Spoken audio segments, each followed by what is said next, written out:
제가 통역하겠습니다. 대기업 로비 안 남루한 행색의 국밥집 할머니가 떨리는 목소리로 말했습니다. 평생 영어 한 줄 읽어본 적 없는 할머니였어요. 무식한 노인네가 여기가 어디라고?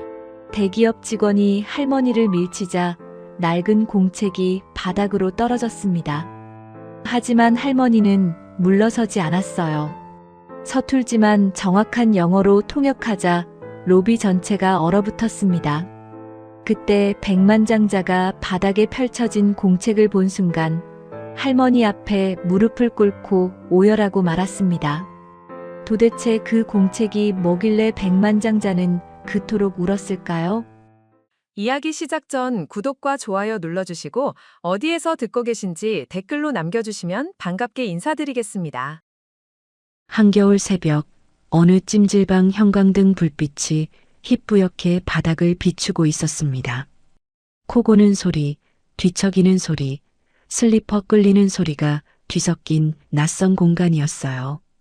그 구석에 누군가가 비닐봉지를 베개 삼아 웅크려 누워 있었습니다. 65살 시장통에서 20년 넘게 국밥을 끓여온 순옥이었어요. 품에는 보자기에 싼 도시락을, 가슴에는 누렇게 바랜 낡은 공책을 꼭 끌어안고 있었습니다. 국밥 냄새가 밴 앞치마도 20년 넘게 서 있던 가게도 없이 오늘 밤 순옥에게 남은 건 이 두 가지뿐이었죠. 어젯밤까지 순옥에게는 20년 넘게 지켜온 국밥집이 있었습니다. 그런데 오늘 밤은 찜질방이었어요. 대체 하룻밤 사이에 무슨 일이 있었던 걸까요? 새벽이 지나고 아침이 밝아왔어요. 순옥이 눈을 뜨자마자 제일 먼저 한 일은 품에 안긴 도시락을 확인하는 것이었습니다. 아들 태성이 먹을 도시락이었거든요.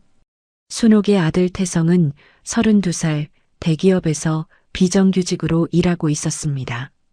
어머니가 평생 국밥 끓여서 대학까지 보내줬는데 아직 정규직 한 번 못 된 게 태성에게는 가장 큰 짐이었어요. 순옥은 도시락이 괜찮은 걸 확인하고 나서야 공책을 비닐봉지에 넣어 가슴에 품었습니다. 낡은 공책의 표지에는 삐뚤빼뚤한 아이 글씨가 남아 있었어요. 순옥은 그 글씨를 손가락으로 한번 쓸어주고 찜질방을 나섰습니다. 아들이 출근하기 전에 도시락을 전해주려면 서둘러야 했거든요. 이른 아침 대기업 본사 로비는 찜질방과는 전혀 다른 세상이었어요. 완벽하게 닦인 대리석 바닥 위로 구두 소리가 또각또각 울려 퍼졌고 높은 천장에서 쏟아지는 조명이 로비 전체를 환하게 밝히고 있었습니다. 정장 차림의 직원들이 바쁜 걸음으로 오가는 그 공간의 구석, 대기 의자 끝에 순옥이 쭈그려 앉아 있었어요. 남루한 차림에 비닐봉지를 무릎 위에 올려놓고 도시락 보자기를 품에 안은 채 태성을 기다리고 있었습니다. 대리석 바닥 위의 순옥은 마치 다른 세계에서 떨어진 사람처럼 보였어요. 그런데 그 아침은 평범한 아침이 아니었습니다. 로비가 갑자기 분주해지기 시작했거든요. 3천억 규모의 글로벌 투자 계약을 위해 해외에서 VIP가 방문하는 날이었습니다. 정장 차림의 직원들이 부산하게 움직이며 꽃을 배치하고 안내 동선을 점검했어요.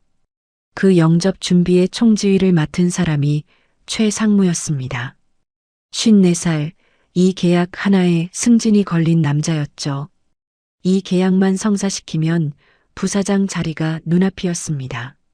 최 상무가 로비 한가운데서 직원들에게 날카로운 지시를 내리며 영접 리허설을 진행하고 있었어요. 하지만 최 상무의 시선이 로비 구석에 멈췄습니다. 남루한 차림의 할머니가 대기 의자에 쭈그려 앉아 있는 모습이 눈에 들어온 거예요. 3천억짜리 계약이 걸린 날 VIP가 로비에 들어서는 순간 저런 모습이 보여서는 안 됐으니까요. 최 상무의 미간이 깊게 찌푸려졌습니다. 최 상무가 성큼성큼 순옥에게 다가갔어요. 순옥이 고개를 들기도 전에 최상무의 손에 들린 서류철이 순옥의 품에 안긴 도시락을 탁 쳐냈습니다. 보자기가 풀리며 밥과 반찬이 대리석 바닥 위로 흩어졌어요. 김치 국물이 하얀 바닥 위에 붉은 자국을 남겼고 밥알이 여기저기 굴러갔습니다. 순옥이 미처 반응하기도 전에 최상무가 순옥의 가슴에 안긴 공책까지 낚아채 멀리 던져버렸어요. 누렇게 바랜 공책이 대리석 바닥 위를 미끄러지며 펼쳐졌습니다. 여기가 어딘 줄 알고 이 꼴로 앉아 있어? 무식한 노인네가.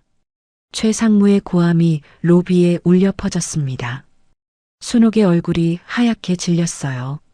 하지만 순옥은 최상무를 올려다보지 않았습니다. 순옥이 무릎을 꿇고 바닥에 엎드려 흩어진 밥알을 손으로 긁어 모으기 시작했어요. 주름진 손가락이 차가운 대리석 바닥 위를 더듬었습니다. 아들이 먹을 밥이었으니까요. 밥알 하나하나를 주워 담는 순옥의 손끝이 잘게 떨리고 있었어요. 순옥이 공책이 떨어진 쪽을 힐끗 돌아보았지만 이미 보안 요원 2명이 다가와 순옥의 양팔을 잡아 일으키고 있었습니다. 바로 그때였습니다. 로비 정문이 열리며 찬 바람과 함께 양복 차림의 일행이 들어섰어요.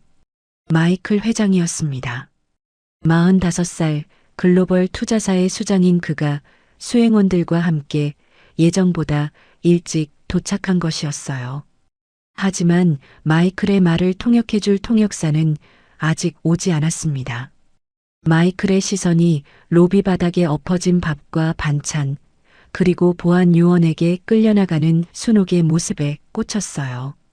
마이클의 표정이 돌처럼 단단하게 굳어졌습니다. 영어로 불쾌감을 드러내는 마이클의 목소리가 로비에 울렸어요. 최상무의 얼굴에 식은땀이 맺혔습니다. 3천억짜리 계약의 VIP가 눈앞에 서 있는데 통역사는 없고 바닥에는 밥이 쏟아져 있었어요. 뒤통수를 망치로 한 대 맞은 것 같았습니다. 최상무가 어설픈 영어로 응대하려 했지만 단어가 뒤엉켜 나왔어요. 입을 열었다 닫기를 반복하며 진땀을 흘렸습니다. 그 순간 조급해진 최상무의 눈에 옆에 서 있던 태성이 들어왔어요. 내가 제대로 안 치워서 이 꼴이야. 최상무가 태성에게 화풀이를 퍼부었습니다. 끌려가던 순옥이 그 소리에 고개를 돌렸어요. 아들이 고개를 숙인 채 주먹을 꽉 쥐고 서 있는 모습이 눈에 들어왔습니다. 내 아들이 저런 취급을 당하고 있구나. 순옥의 턱이 미세하게 떨렸어요. 순옥이 보안 요원의 손을 뿌리쳤습니다. 그리고 떨리는 다리로 한 걸음, 또 한 걸음 마이클 앞으로 걸어갔어요. 로비 전체가 순옥을 바라보고 있었습니다. 순옥의 목소리가 떨리고 있었지만 입을 열었어요. 제가 통역할 수 있습니다. 최상무가 코웃음을 치며 손을 내저었습니다. 무식한 노인네가 헛소리를. 당장 끌어내. 하지만 순옥은 물러서지 않았어요. 마이클을 똑바로 바라보며 서툴지만 또렷한 영어로 말하기 시작했습니다. 65살 국밥집 할머니의 입에서 흘러나온 영어에 로비 전체가 얼어붙었어요. 최상무의 얼굴이 하얗게 질렸습니다. 보안 요원들의 손이 순옥에게서 떨어졌고 직원들의 입이 하나둘 벌어졌어요. 순옥의 영어는 유창하지 않았습니다. 더듬거렸고 발음도 서툴렀죠. 하지만 마이클에게 전달해야 할 말의 뜻만큼은 정확했습니다. 평생 국밥만 끓여온 할머니가 어떻게 영어를 할 수 있는 걸까요? 통역을 마친 순옥이 습관처럼 한마디를 덧붙였습니다. 마이클을 향해 서툰 영어로 물었어요. 밥은 드셨습니까? 마이클이 잠깐 멈칫했지만 가볍게 웃으며 넘어갔습니다. 그런데 마이클의 시선이 로비 바닥 한쪽에 멈췄어요. 아까 최상무가 던져버린 낡은 공책이 펼쳐진 채 바닥에 놓여 있었습니다. 누렇게 바랜 표지, 구겨진 모서리, 세월의 때가 묻은 누런 종이. 마이클이 천천히 몸을 숙여 공책을 주워들었어요. 공책을 펼치는 마이클의 손끝이 멈췄습니다. 첫 페이지에 삐뚤빼뚤한 한글이 적혀 있었어요. 까나다. 어린아이의 글씨였습니다. 그리고 그 옆에 나란히 적힌 영어 필체가 보였어요. 20년 전 마이클이 직접 쓴 글씨였습니다. 설마 이게 그때 그 공책인 걸까? 마이클의 눈동자가 크게 흔들렸어요. 공책을 움켜쥔 손에 핏줄이 도드라졌습니다. 마이클이 천천히 고개를 들어 순옥의 얼굴을 올려다보았어요. 주름진 얼굴, 거칠고 갈라진 손, 남루한 차림. 20년이라는 세월이 마치 폭풍처럼 그 얼굴 위를 지나간 흔적이었습니다. 하지만 마이클은 기억하고 있었어요. 한겨울밤 갈 곳도 돈도 없던 자신에게 아무 말 없이 뜨끈한 국밥 한 그릇을 내려놓아 주던 그 손이었죠. 이 손이야. 그때 나를 살려준 바로 그 손이야. 마이클의 무릎이 꺾였어요. 양복 바지가 차가운 대리석 바닥에 닿는 것도 느끼지 못한 채 마이클의 입에서 떨리는 목소리가 흘러나왔습니다. 어머니, 3천억짜리 투자 계약의 주인공이 로비 한가운데서 무릎을 꿇고 오열하고 있었어요. 로비를 가득 채운 직원들이 숨을 죽인 채 그 광경을 바라보고 있었습니다. 도대체 이 두 사람 사이에 무슨 사연이 있는 걸까요? 마이클의 울음소리가 높은 천장에 울려 퍼지는 동안 누렇게 바랜 깍두기, 공책만이 20년의 비밀을 품은 채 마이클의 손안에서 젖어가고 있었습니다. 20년 전 겨울, 마이클은 지금과는 전혀 다른 사람이었습니다. 아버지 없이 홀어머니 밑에서 자란 마이클은 어릴 때부터 공부 하나만큼은 누구에게도 지지 않았어요. 마이클의 어머니가 새벽부터 밤늦게까지 청소부 일을 하며 벌어다 준 돈으로 학교에 다녔고 마이클은 그 은혜를 갚겠다는 마음 하나로 이를 악물고 공부했습니다. 그렇게 전액 장학금을 받아 한국 유학까지 왔어요. 25살 마이클에게 한국은 꿈을 향한 첫 발걸음이었죠. 하지만 겨울방학 직전 미국에서 오던 송금이 끊겼습니다. 기숙사비를 낼 수 없게 된 마이클은 그대로 쫓겨났어요. 돌아갈 비행기표 살 돈도 없었습니다. 아는 사람이라곤 같은 과학생 몇 명뿐이었는데 방학이 시작되자 다들 떠나버렸거든요. 하루아침에 잠잘 곳도 먹을 것도 갈 곳도 없는 신세가 된 것이었어요. 한겨울밤 칼바람이 뼛속까지 파고드는 서울의 골목길을 마이클이 터벅터벅 걷고 있었습니다. 외투 주머니에 손을 찔러 넣었지만 손끝은 이미 감각이 없었어요. 발을 내디딜 때마다 찢어진 운동화 밑창으로 눈 녹은 물이 스며들었습니다. 오늘 밤을 어디서 버티지? 얼마나 걸었을까요? 어두운 골목 끝에서 희미한 불빛이 새어나오고 있었습니다. 김이 자욱한 작은 식당이었어요. 기름때가 낀 유리문 너머로 따뜻한 열기가 흘러나왔습니다. 마이클이 얼어붙은 손으로 그 문을 밀었어요. 좁은 식당 안으로 구수한 국밥 냄새가 코를 감쌌습니다. 마치 두꺼운 이불을 뒤집어 쓴 것처럼 온몸이 따뜻한 공기에 휘감겼어요. 낡은 메뉴판이 벽에 걸려 있었고 기름때 낀 벽 위로 형광등 불빛이 노릇하게 퍼지고 있었습니다. 카운터 안쪽에서 앞치마를 두른 여자가 국밥솥을 저으며 고개를 돌렸어요. 45살의 순옥이었습니다. 시장통에서 혼자 국밥을 끓이며 12살 아들 태성을 키우고 있는 순옥의 눈에 문 앞에 서 있는 외국인 청년의 모습이 들어왔어요. 얼굴이 새파랗게 얼어 있었고 입술이 부르르 떨리고 있었습니다. 마이클이 서툰 한국어로 입을 열었어요. 아주머니, 배고파요. 돈 없어요. 돈이 없다는 말을 꺼내는 마이클의 눈에 눈물이 그렁그렁 맺혀 있었습니다. 순옥은 아무 말 없이 턱짓으로 안쪽 자리를 가리켰어요. 마이클이 조심스럽게 들어가 구석자리에 앉자 낡은 의자가 삐걱거렸습니다. 순옥이 말없이 부엌으로 돌아서더니 뚝배기에 뜨끈한 국밥을 한 그릇 퍼담았습니다. 밥 위에 깍두기 몇 점을 얹고 김이 모락모락 피어오르는 뚝배기를 마이클 앞에 내려놓았어요. 마이클의 코끝이 시큰해졌습니다. 얼어붙었던 손으로 숟가락을 집어들었지만 손이 너무 떨려서 국물이 자꾸 흘렀어요. 그래도 마이클은 숟가락을 놓지 못했습니다. 허겁지겁 국밥을 퍼먹는 마이클의 눈에서 눈물이 주르륵 흘러내렸어요. 배가 고파서 우는 건지 따뜻해서 우는 건지 마이클 본인도 알 수 없었습니다. 순옥은 그런 마이클을 가만히 지켜보고만 있었어요. 왜 돈이 없는지, 왜 한겨울에 여기까지 왔는지, 어디서 온 사람인지 한마디도 묻지 않았습니다.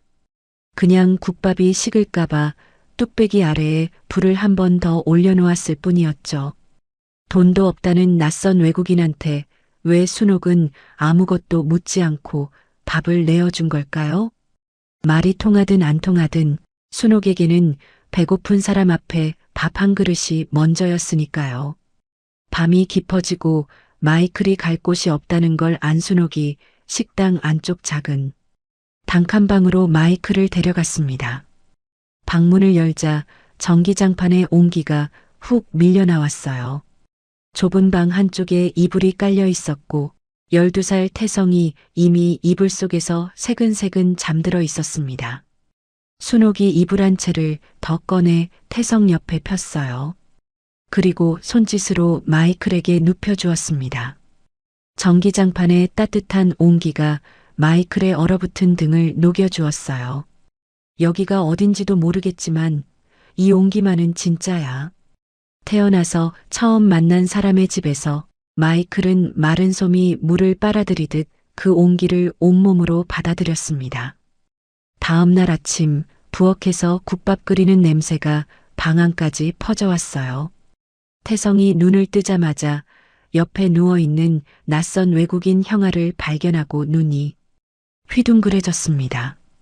이불 위로 삐죽 고개를 내밀고 마이클의 얼굴을 신기한 눈으로 한참 들여다보았어요. 엄마, 이 형 누구야? 순옥이 부엌에서 대답했습니다. 배고팠던 사람이야. 밥 먹여줬어. 그 한마디면 충분했습니다.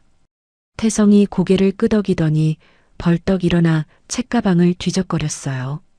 그리고 공책 하나를 꺼내 마이클 앞에 내밀었습니다. 초등학교에서 쓰다 남은 깍두기 공책이었어요. 작은 네모 칸이 빼곡하게 그려진 연습장이었고 표지에는 태성의 삐뚤빼뚤한 글씨로 이름이 적혀 있었습니다. 모서리가 접혀 있었고 지우개 가루가 묻어 있었죠. 형아, 이거 쓸래? 태성이 활짝 웃으며 공책을 내밀었어요. 마이클이 어리둥절한 표정으로 받아들자 태성이 공책을 펼치고 연필을 쥐었습니다. 그리고 첫 페이지 깍두기 칸 안에 또박또박 적기 시작했어요. 까나다. 태성이 한 글자 적을 때마다 마이클을 올려다보며 발음을 알려주었습니다. 까를 알려줄 때는 입을 크게 벌려 보여주었고 나를 알려줄 때는 코를 가리키며 나 라고 했어요. 마이클이 서툰 손으로 따라 쓰자 글씨가 삐뚤빼뚤 깍두기 칸을 삐져나갔습니다. 태성이 그걸 보고 까르르 웃으며 마이클의 손을 잡아 다시 써주었어요. 12살짜리 꼬마가 외국인 형아의 선생님이 된 것이었습니다. 그렇게 며칠이 지나자 셋만의 일상이 만들어졌어요. 순옥이 아침마다 국밥을 끓이면 마이클이 팔을 걷어붙이고 설거지를 도왔습니다. 처음에는 그릇을 엉뚱한 곳에 놓아서 순옥이 혀를 차기도 했지만 며칠 지나자 제법 손에 익었어요. 태성은 마이클 옆에 찰싹 붙어 한글을 가르쳤고 마이클은 태성에게 영어 단어를 가르쳐 주었습니다. 깍두기 공책에 한글과 영어가 나란히 한 줄씩 채워져 갔어요. 태성의 삐뚤빼뚤한 한글 옆에 마이클의 삐뚤빼뚤한 영어가 나란히 앉아 있는 모습이 마치 형제처럼 보였죠. 저녁마다 국밥 세 그릇이 좁은 식탁 위에 올라왔습니다. 어느 날 저녁이었어요. 태성의 그릇에 올려진 계란 프라이를 젓가락으로 조심조심 반을 잘랐습니다. 노른자가 터질까봐 젓가락 끝에 힘을 주며 천천히 잘라낸 반쪽을 마이클 그릇에 슬쩍 올려놓았어요. 마이클이 손을 내저으며 사양하자 태성이 입을 삐죽 내밀었습니다. 형아가 더 많이 먹어야 해.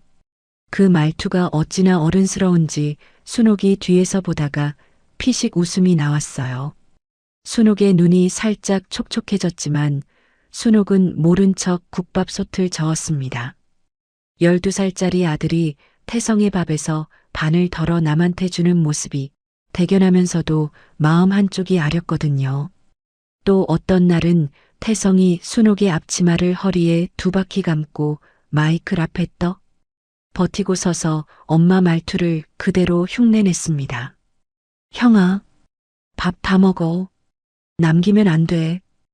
허리까지 내려오는 앞치마를 질질 끌면서 양손을 허리에 올리고 눈을 부라리는 모습이 어찌나 진지한지 마이클이 웃음을 터뜨렸어요. 순옥도 배를 잡고 웃었습니다. 태성이 마이클에게 젓가락질을 가르치기도 했어요. 마이클이 콩나물을 집으려다 자꾸 미끄러뜨렸습니다. 1번, 2번, 3번. 콩나물은 매번 그릇 밖으로 통통 튀어나갔어요. 태성이 그걸 지켜보다가 어른처럼 길게 한숨을 내쉬며 혀를 찼습니다. 에이, 형아 이것도 못해? 세 사람이 한꺼번에 웃음을 터뜨렸어요. 좁은 식당 안에 웃음소리가 가득 찼습니다. 순옥이 웃으면서도 마이클 그릇에 밥을 더 떠주며 손짓을 했어요. 밥 먹어, 밥. 말이 안 통해도 그 손짓만은 통했습니다. 먹어라, 더 먹어라. 그 투박한 손짓 안에 담긴 따뜻함을 마이클은 알고 있었어요. 가게 밖에는 칼바람이 몰아쳤지만 이 좁은 식당 안만큼은 세상에서 가장 따뜻한 곳이었습니다. 하루가 저물면 셋은 단칸방 전기장판 위에 나란히 누웠어요. 좁은 방 안에 전기장판에 온기가 가득 차오르면 태성이 잠들기 전에는 꼭 마이클한테 이불을 끌어당겨 덮어주었습니다. 이불 끝자락을 마이클의 턱까지 올려주고 토닥토닥 두드려주기까지 했어요. 정작 태성 본인은 이불 없이 웅크려 잠이 들었습니다. 나중에 그걸 발견한 순옥이 소리 없이 웃으며 이불을 셋이 나눠 덮어주었어요. 어쩌면 이 좁은 단칸방이 세 사람에게는 세상에서 가장 넓은 방이었는지도 모릅니다. 가난했지만 웃음이 끊이지 않는 겨울 방학이었어요. 세 사람에게는 세상에서 가장 따뜻한 시간이었습니다.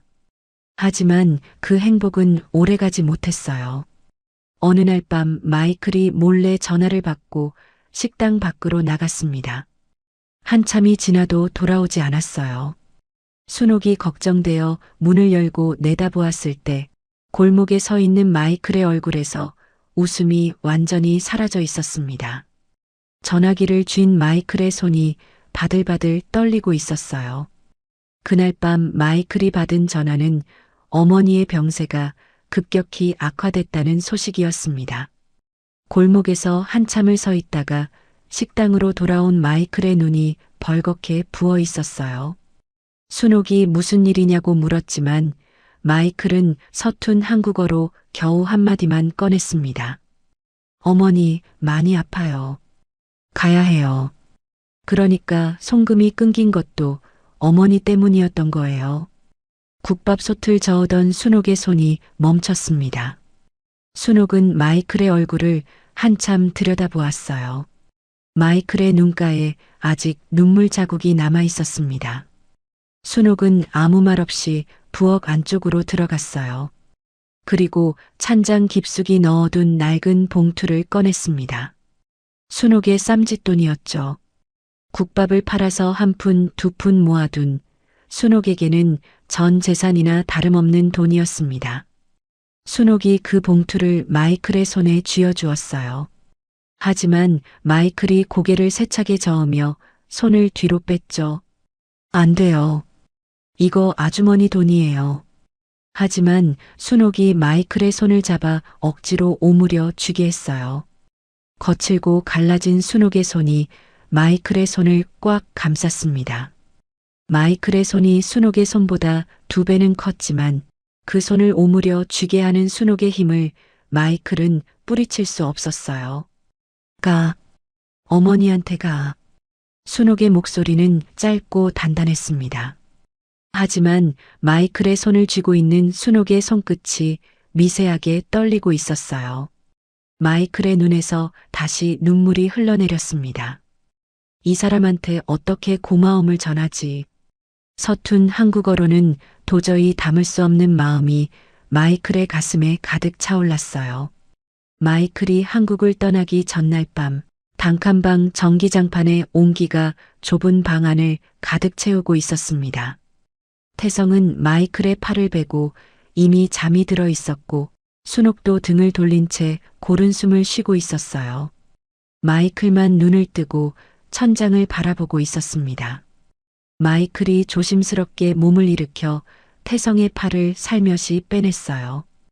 태성이 잠꼬대처럼 형아하고 중얼거리더니 다시 잠에 빠졌습니다. 마이클은 태성이가 준 깍두기 공책을 펼쳤어요. 태성의 삐뚤빼뚤한가 나다가 적힌 첫 페이지를 넘기고 둘이 나란히 채워넣은 한글과 영어가 적힌 페이지들을 넘겼습니다. 그리고 빈 페이지가 나오자 마이클은 연필을 쥐었어요. 서툰 한국어로는 담을 수 없는 진심을 영어로 꾹꾹 눌러쓰기 시작했습니다. 연필 끝이 종이 위에서 사각사각 소리를 냈어요. 단칸방 안에 그 소리만 조용히 울렸습니다. 마이클은 한 줄을 쓰고 멈추고 또 한 줄을 쓰고 멈추며 오랜 시간 공책 위에 머물렀어요. 연필을 쥔 마이클의 손등에 눈물 한 방울이 떨어졌습니다. 새벽이 밝아오고 창문 틈으로 파르스름한 빛이 스며들어오기 시작했습니다. 마이클이 공책을 덮고 순옥과 태성이 누워있는 이불 위에 조심스럽게 올려놓았어요. 이 공책이 자신의 마음을 대신 전해주기를 바랄 수밖에 없었습니다. 마이클이 신발을 손에 들고 발소리 없이 방문을 열었어요. 문을 닫기 전 마이클이 마지막으로 방 안을 돌아보았어요. 전기장판 위에 나란히 누운 순옥과 태성의 모습이 새벽빛에 희미하게 보였습니다. 태성이 이불을 걷어찬 채 웅크려 자고 있었고 순옥이 무의식 중에도 태성에게 이불을 끌어당겨 덮어주고 있었어요. 마이클의 입술이 떨렸습니다. 하지만 마이클은 소리 내지 않았어요. 소리를 내면 돌아갈 수 없을 것 같았으니까요. 마이클이 조용히 문을 닫자 골목을 따라 멀어지는 발자국 소리가 점점 작아지다가 사라졌어요. 아침 햇살이 단칸방 창문으로 비스듬히 들어왔습니다. 순옥이 눈을 떠보니 마이클이 누워있던 자리가 비어 있었어요. 이불이 반듯하게 개켜져 있었고 그 위에 낡은 깍두기 공책이 놓여 있었습니다. 순옥이 공책을 집어들었어요. 펼쳐보니 마지막 몇 페이지에 빼곡한 글씨가 적혀 있었습니다. 하지만 순옥이 아는 글자가 하나도 없었어요. 영어였습니다. 한글은 읽을 줄 알지만 영어는 알파벳 하나 모르는 순옥이었으니까요. 순옥이 공책을 들고 한 글자 한 글자 들여다보았어요. 손가락으로 글씨를 더듬어 보았지만 무슨 뜻인지 알 수 없었습니다. 이 사람이 떠나면서 남긴 말이 여기 있는데 나는 읽을 수가 없구나. 순옥의 손가락 끝이 떨렸어요. 그때 태성이 잠에서 깨어났습니다. 이불을 더듬으며 옆을 찾더니 비어있는 자리를 발견하고 벌떡 일어났어요. 형아 어디 갔어? 순옥이 대답하지 못했습니다. 공책을 가슴에 안은 채 입을 꽉 다물고 있었어요. 형아 언제 와? 태성이 다시 물었지만 순옥은 고개만 저었습니다. 태성의 눈이 금세 빨개졌어요. 순옥이 태성의 머리를 쓸어주었지만 순옥의 눈도 벌겋게 달아오르고 있었습니다. 며칠 뒤 순옥이 시장 골목을 걷고 있었어요. 낡은 좌판들이 늘어선 골목 끝에 헌책방이 하나 있었습니다. 먼지 쌓인 책들 사이에서 순옥의 눈에 두꺼운 영안사전 한 권이 들어왔습니다. 손때가 묻고 표지가 벗겨져 있었지만 순옥은 그 사전을 집어들었어요. 가격을 물어보고 쌈짓돈에서 돈을 꺼내 헌책방 주인에게 건넸습니다. 순옥이 그 두꺼운 사전을 식당 카운터 옆에 놓았어요. 그리고 손님 없는 틈마다 사전을 펼쳐 알파벳부터 따라 읽기 시작했죠. 국밥을 끓이다가 손을 닦고 사전을 펼치고 손님이 오면 덮고 손님이 가면 다시 펼쳤습니다. 국밥 국물이 튀어 사전 페이지에 누런 얼룩이 생겼어요. 45살 순옥이 초등학생처럼 연습장에 알파벳을 따라 쓰고 있었습니다. 하루에 단어 하나를 외우는 것도 벅찬 날이 많았어요. 하지만 순옥은 사전을 덮지 않았습니다. 카운터 옆에 놓인 깍두기 공책이 매일 밤 순옥을 기다리고 있었거든요. 그렇게 몇 달이 지난 어느 늦은 밤, 단칸방 전등 불빛 아래에서 순옥이 공책을 펼치고 사전을 옆에 놓았어요. 마이클이 남긴 편지의 첫 줄을 손가락으로 짚으며 한 단어씩 사전에서 찾았습니다. 몇 달을 매달려 겨우 첫 줄을 해독했어요. 순옥의 눈이 크게 떨렸습니다. 따뜻한 밥을 고맙습니다. 마이클이 남긴 편지의 첫 마디가 그것이었어요. 45살 순옥이 몇 달을 매달려 겨우 읽어낸 한 줄이 고작 8글자의 고마움이었습니다. 순옥의 눈에 눈물이 고였어요. 공책을 가슴에 꽉 끌어안은 순옥의 어깨가 가늘게 떨렸습니다. 그날 밤 순옥이 처음으로 공책 빈 페이지에 영어 답장을 썼어요. 삐뚤빼뚤한 알파벳이 깍두기 칸을 가득 채웠습니다. 붙일 주소도 없는 편지였죠. 마이클이 어디에 사는지도 살아있는지도 모르는 채 쓰는 편지였습니다. 하지만 순옥은 연필을 놓지 않았어요. 계절이 바뀌고 또 바뀌었습니다. 마이클에게서 연락은 오지 않았어요. 하지만 순옥은 매일 밤 가게 문을 닫고 단칸방 전등 아래에서 공책을 펼쳤습니다. 태성이 중학교에 들어가던 해에는 태성이 교복을 입고 첫 등교하는 모습을 적었어요. 태성이 대학에 합격하던 해에는 합격 통지서를 받아들고 오는 태성의 모습을 적었습니다. 20년이라는 세월 동안 순옥은 매번 그날의 일을 마이클에게 쓰듯 적었어요. 읽을 사람이 있는지 없는지도 모르는 채로요. 편지를 읽기 위해 20년을 바친 사람이 세상에 또 있을까요? 그렇게 사전은 너덜너덜해졌습니다. 표지가 떨어져 나가고 접착 테이프로 붙인 자국이 여기저기 남아 있었어요. 공책의 빈 페이지는 한 장 한 장 줄어들어 이제 마지막 몇 페이지만 남아 있었습니다. 순옥의 영어는 여전히 서툴렀어요. 하지만 20년 전 알파벳도 몰랐던 사람의 글씨는 아니었습니다. 마이클의 편지를 읽겠다는 마음 하나로 순옥은 20년을 버텨온 것이었죠. 공책 마지막 장에 순옥이 적은 한 줄이 있었습니다. 서툰 영어로 또박또박 적은 문장이었어요. 내 아들 태성이를 정규직으로 만들어주세요. 20년간 붙일 곳 없는 편지를 써온 순옥이 마지막 페이지에 남긴 건 아들을 향한 기도였습니다. 순옥은 이 공책을 마이클에게 전할 날이 올 줄은 꿈에도 몰랐어요. 그리고 그날은 순옥이 모든 것을 잃은 바로 다음 날이었습니다. 공책의 빈 페이지가 줄어들수록 태성은 자라났습니다. 국밥집을 도우며 대학을 나온 태성은 어느새 32살 대기업 비정규직 사원이 되어 있었어요. 순옥은 여전히 같은 국밥집에서 국밥을 끓이고 있었습니다. 20년 전 마이클이 앉았던 구석 자리에는 여전히 낡은 의자가 삐걱거렸고 태성이 계란 프라이를 반 잘라 올려주던 좁은 식탁도 그대로였어요. 벽에 걸린 메뉴판도 기름때가 낀 형광등도 국밥솥에서 피어오르는 김도 20년 전과 다를 게 없었습니다.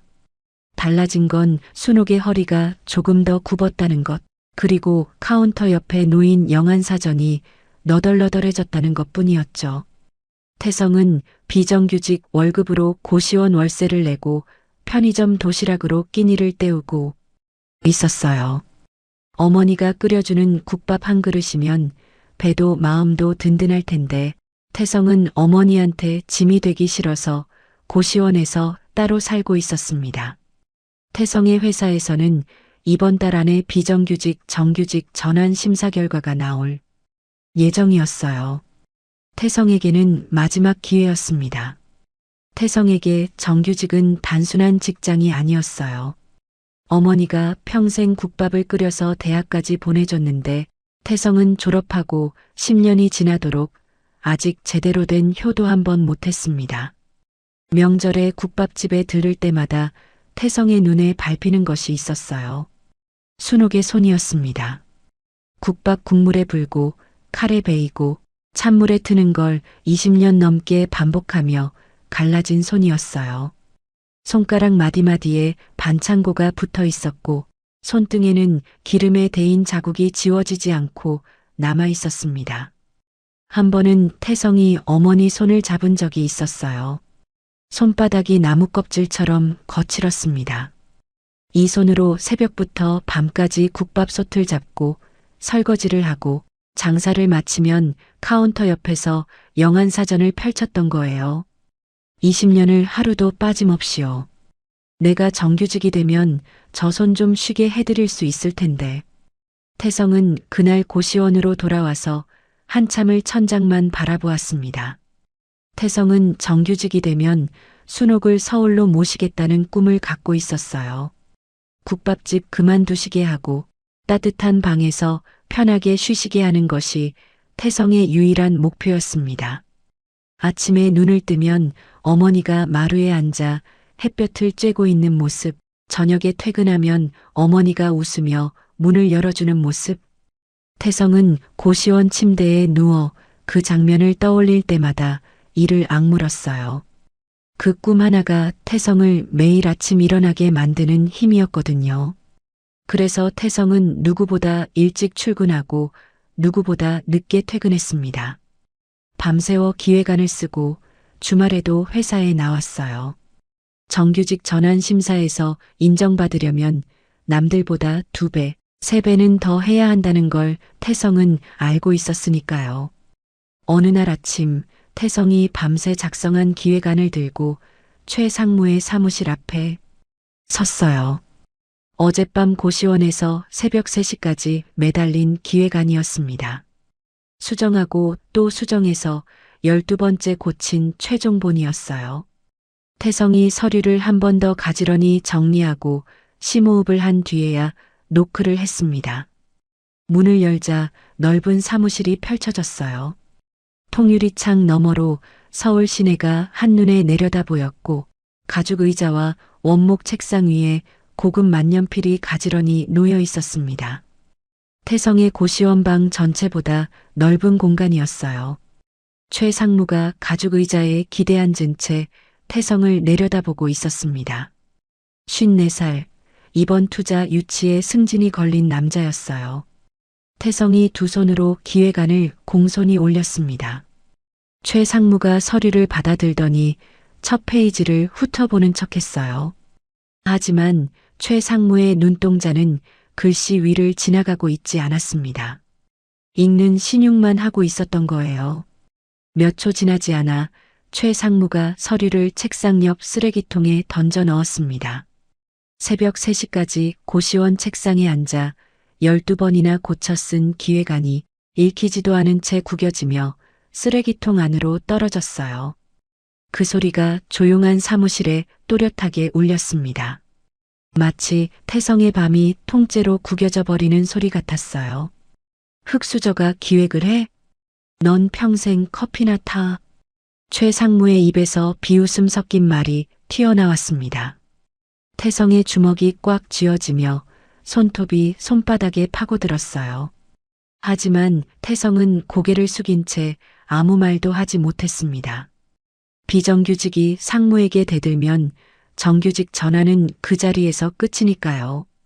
태성이 꾹 참고 고개를 숙인 채 사무실을 나왔어요. 복도를 걸으며 이를 악물었지만 태성의 눈가가 벌겋게 달아오르고 있었습니다. 쓰레기통에 구겨진 기획안을 떠올리자 마치 태성 자신이 구겨진 것 같았어요. 그래도 참아야 했습니다.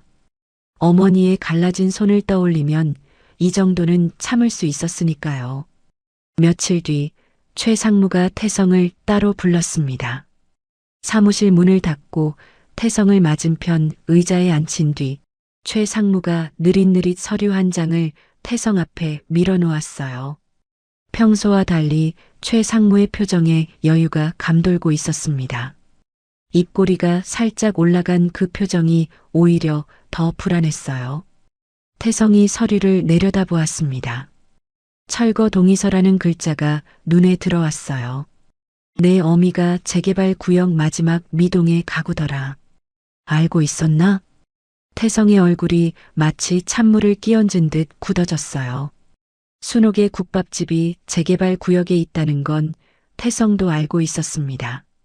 하지만 그게 태성이 다니는 회사 일과 엮일 줄은 몰랐어요. 어머니 가게랑 내 회사가 이런 식으로 엮여 있었다니. 태성의 머릿속이 하얗게 변했습니다. 최상무가 가죽 의자에 깊숙이 기대앉으며 다리를 꼬았어요. 마치 승부가 이미 끝난 사람처럼 느긋한 표정이었습니다. 내가 어미 도장 받아와. 못 가져오면 정규직 전환 없다. 태성이 떨리는 목소리로 대답했어요. 그건 제 업무가 아닙니다. 최상무가 차갑게 웃었습니다. 입꼬리만 올라간 눈은 웃지 않는 웃음이었어요. 내 업무가 뭔지는 내가 정해. 알겠나? 태성이 아무 말도 하지 못한 채 사무실을 나왔습니다. 복도 끝까지 걸어간 태성이 벽에 등을 기대고 천천히 눈을 감았어요. 정규직을 포기하면 어떻게 되는 걸까요? 어머니가 평생 국밥을 끓여 대학까지 보내준 그 모든 희생이 물거품이 됩니다. 어머니가 갈라진 손으로 20년을 버텨온 그 세월이 아무 의미 없는 게 돼요. 서울로 모시겠다던 꿈도, 따뜻한 방에서 쉬시게 하겠다던 약속도 전부 사라지는 겁니다. 하지만 동의서를 받아오면 어머니가 20년 넘게 서 있던 가게가 사라집니다. 마이클이 앉았던 그 자리도, 태성이 계란 프라이를 올려주던 그 식탁도, 카운터 옆에 놓인 너덜너덜한 영안사전도 전부 사라지는 거예요. 어머니의 희생을 갚으려면 어머니의 삶의 터전을 빼앗아야 하는 건가?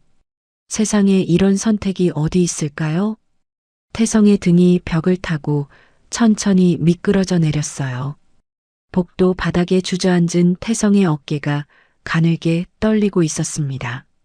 태성은 아직 몰랐어요. 이 순간 어머니가 어떤 선택을 하게 될지.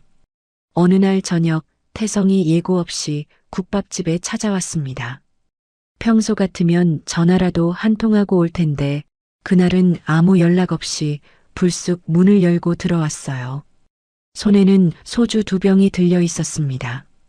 태성이 소주를 들고 오는 건 처음이었어요. 순옥이 반가운 얼굴로 앞치마에 손을 닦으며 태성을 맞았습니다. 왔어? 배고프지? 국밥 끓여줄게. 순옥이 부엌으로 들어가 뚝배기를 꺼냈어요. 하지만 태성의 표정이 평소와 달랐습니다. 눈이 충혈되어 있었고 입을 꽉 다문 채 고개를 숙이고 있었어요. 순옥이 국밥을 차려 태성 앞에 내려놓았지만 태성은 국밥에 손도 대지 않았어요. 숟가락 대신 소주병 뚜껑을 따서 잔도 없이 병째 들이켰습니다. 마치 무언가를 삼키듯 급하게 목으로 넘기는 모습이었어요. 국물이라도 좀 떠먹어. 순옥이 말했지만 태성은 대답하지 않은 채 소주만 들이켰습니다. 순옥은 아무 말 없이 태성의 맞은편에 앉아 아들을 지켜보았어요. 뭔가 단단히 잘못됐다는 걸 순옥은 느낄 수 있었습니다.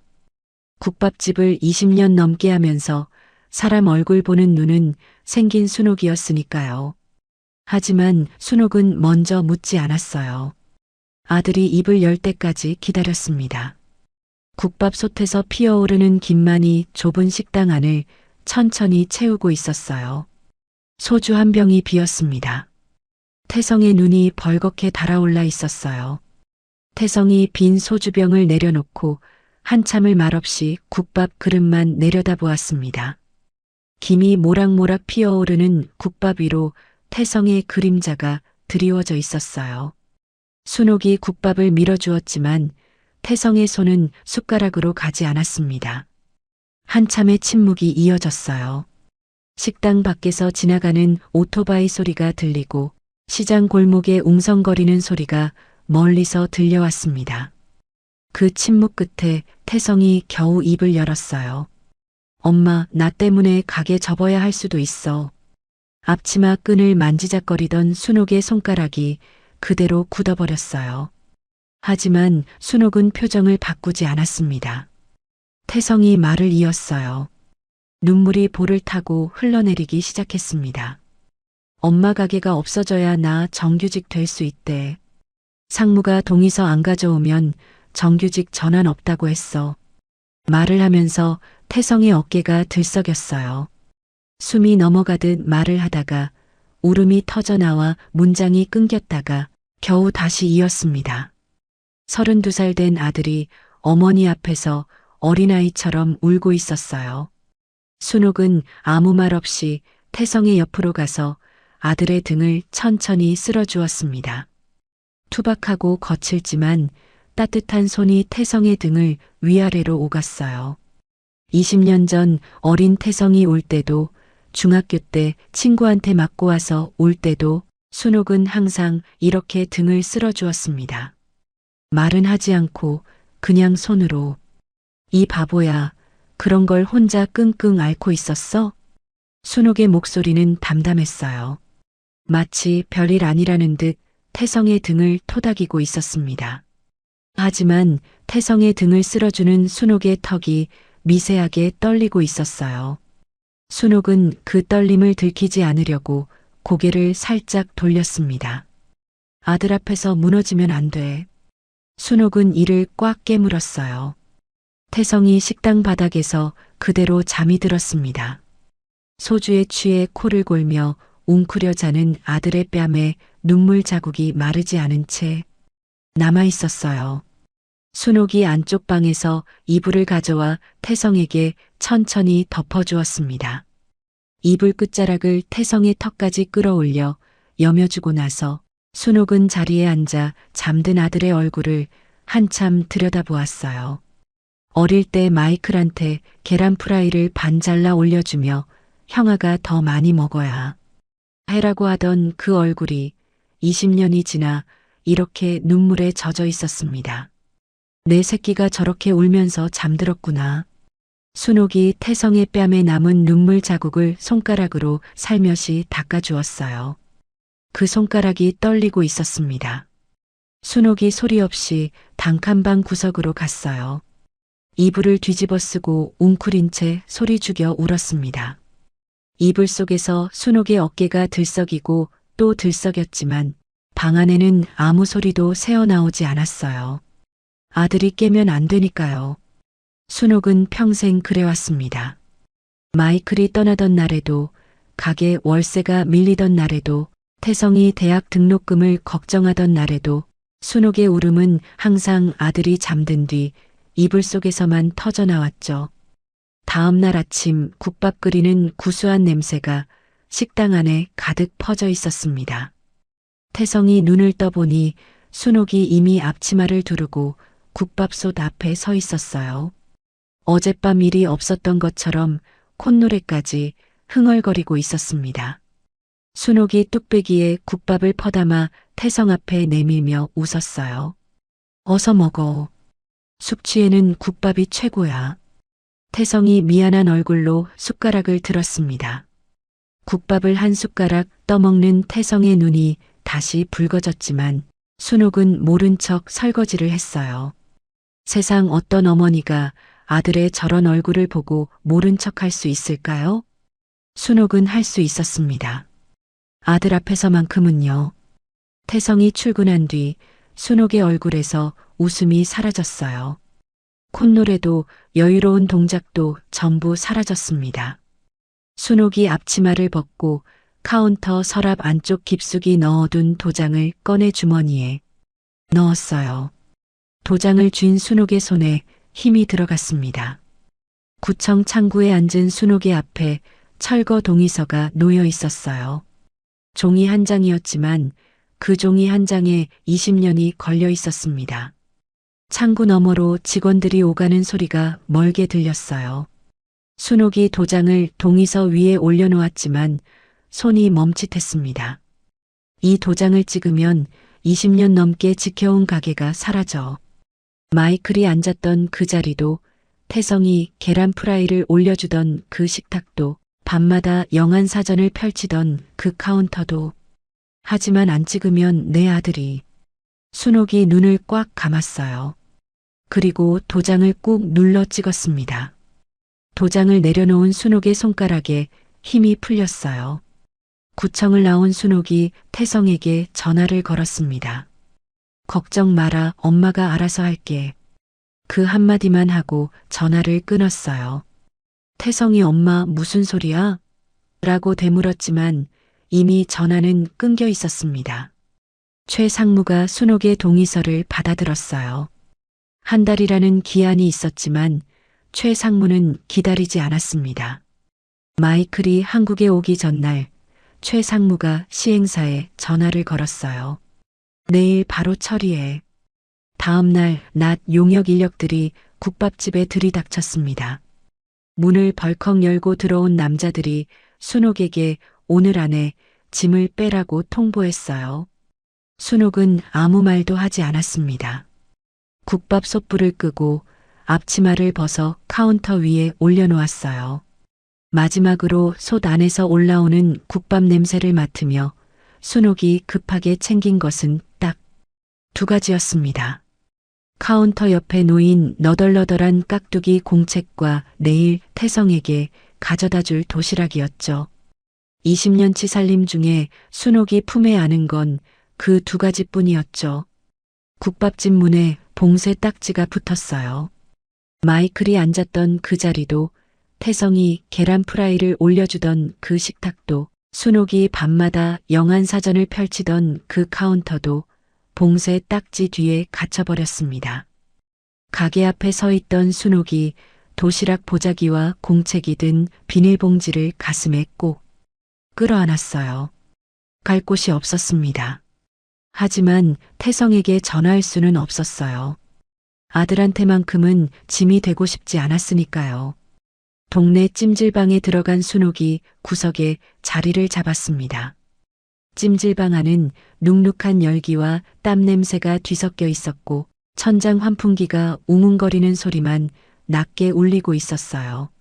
낯선 사람들 사이에 끼어 순옥이 도시락 보자기를 품에 안고 벽에 등을 기댔습니다. 등이 차가운 벽에 닿았어요.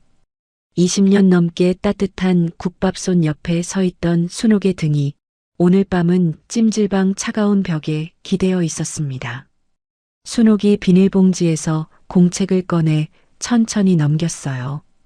20년간 채워넣은 서툰 영어 답장들이 한 페이지 한 페이지 지나갔습니다. 태성이 중학교에 들어가던 날을 적은 페이지, 대학에 합격하던 날을 적은 페이지. 순옥의 손가락이 그 글씨들을 하나하나 더듬었어요. 가게를 잃은 날인데 순옥의 머릿속에는 내일 아침 아들 도시락 걱정뿐이었습니다. 반찬이 식으면 안 되는데, 국물이 새면 안 되는데. 순옥은 도시락 보자기를 다시 한번 꼭 여며 안았어요.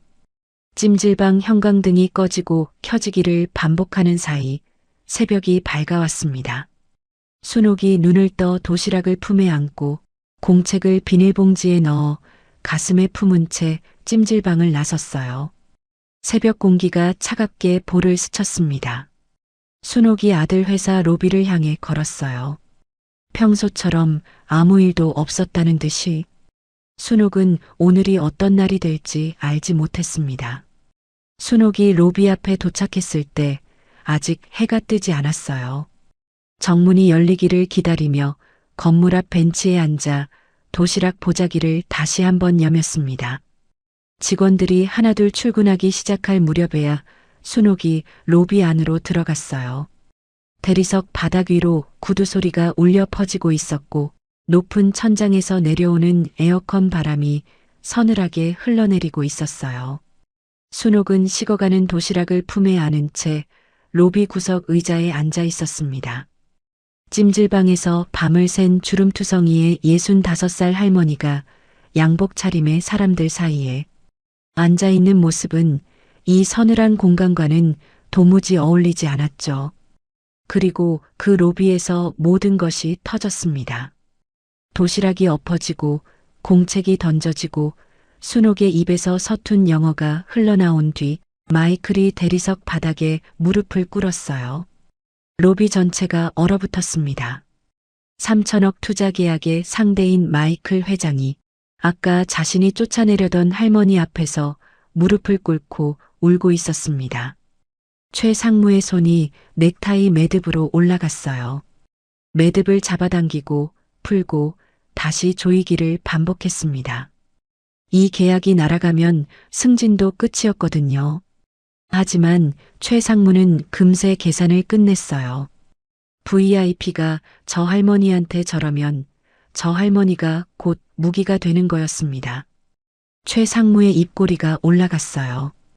아까까지 무식한 노인네라고 했던 그 입이 부드럽고 공손한 목소리를 만들어냈습니다. 회장님, 어머님을 VIP실로 모시겠습니다. 어머님. 불과 몇 분 전에는 저리 가라고 했던 입에서 나온 말이었습니다.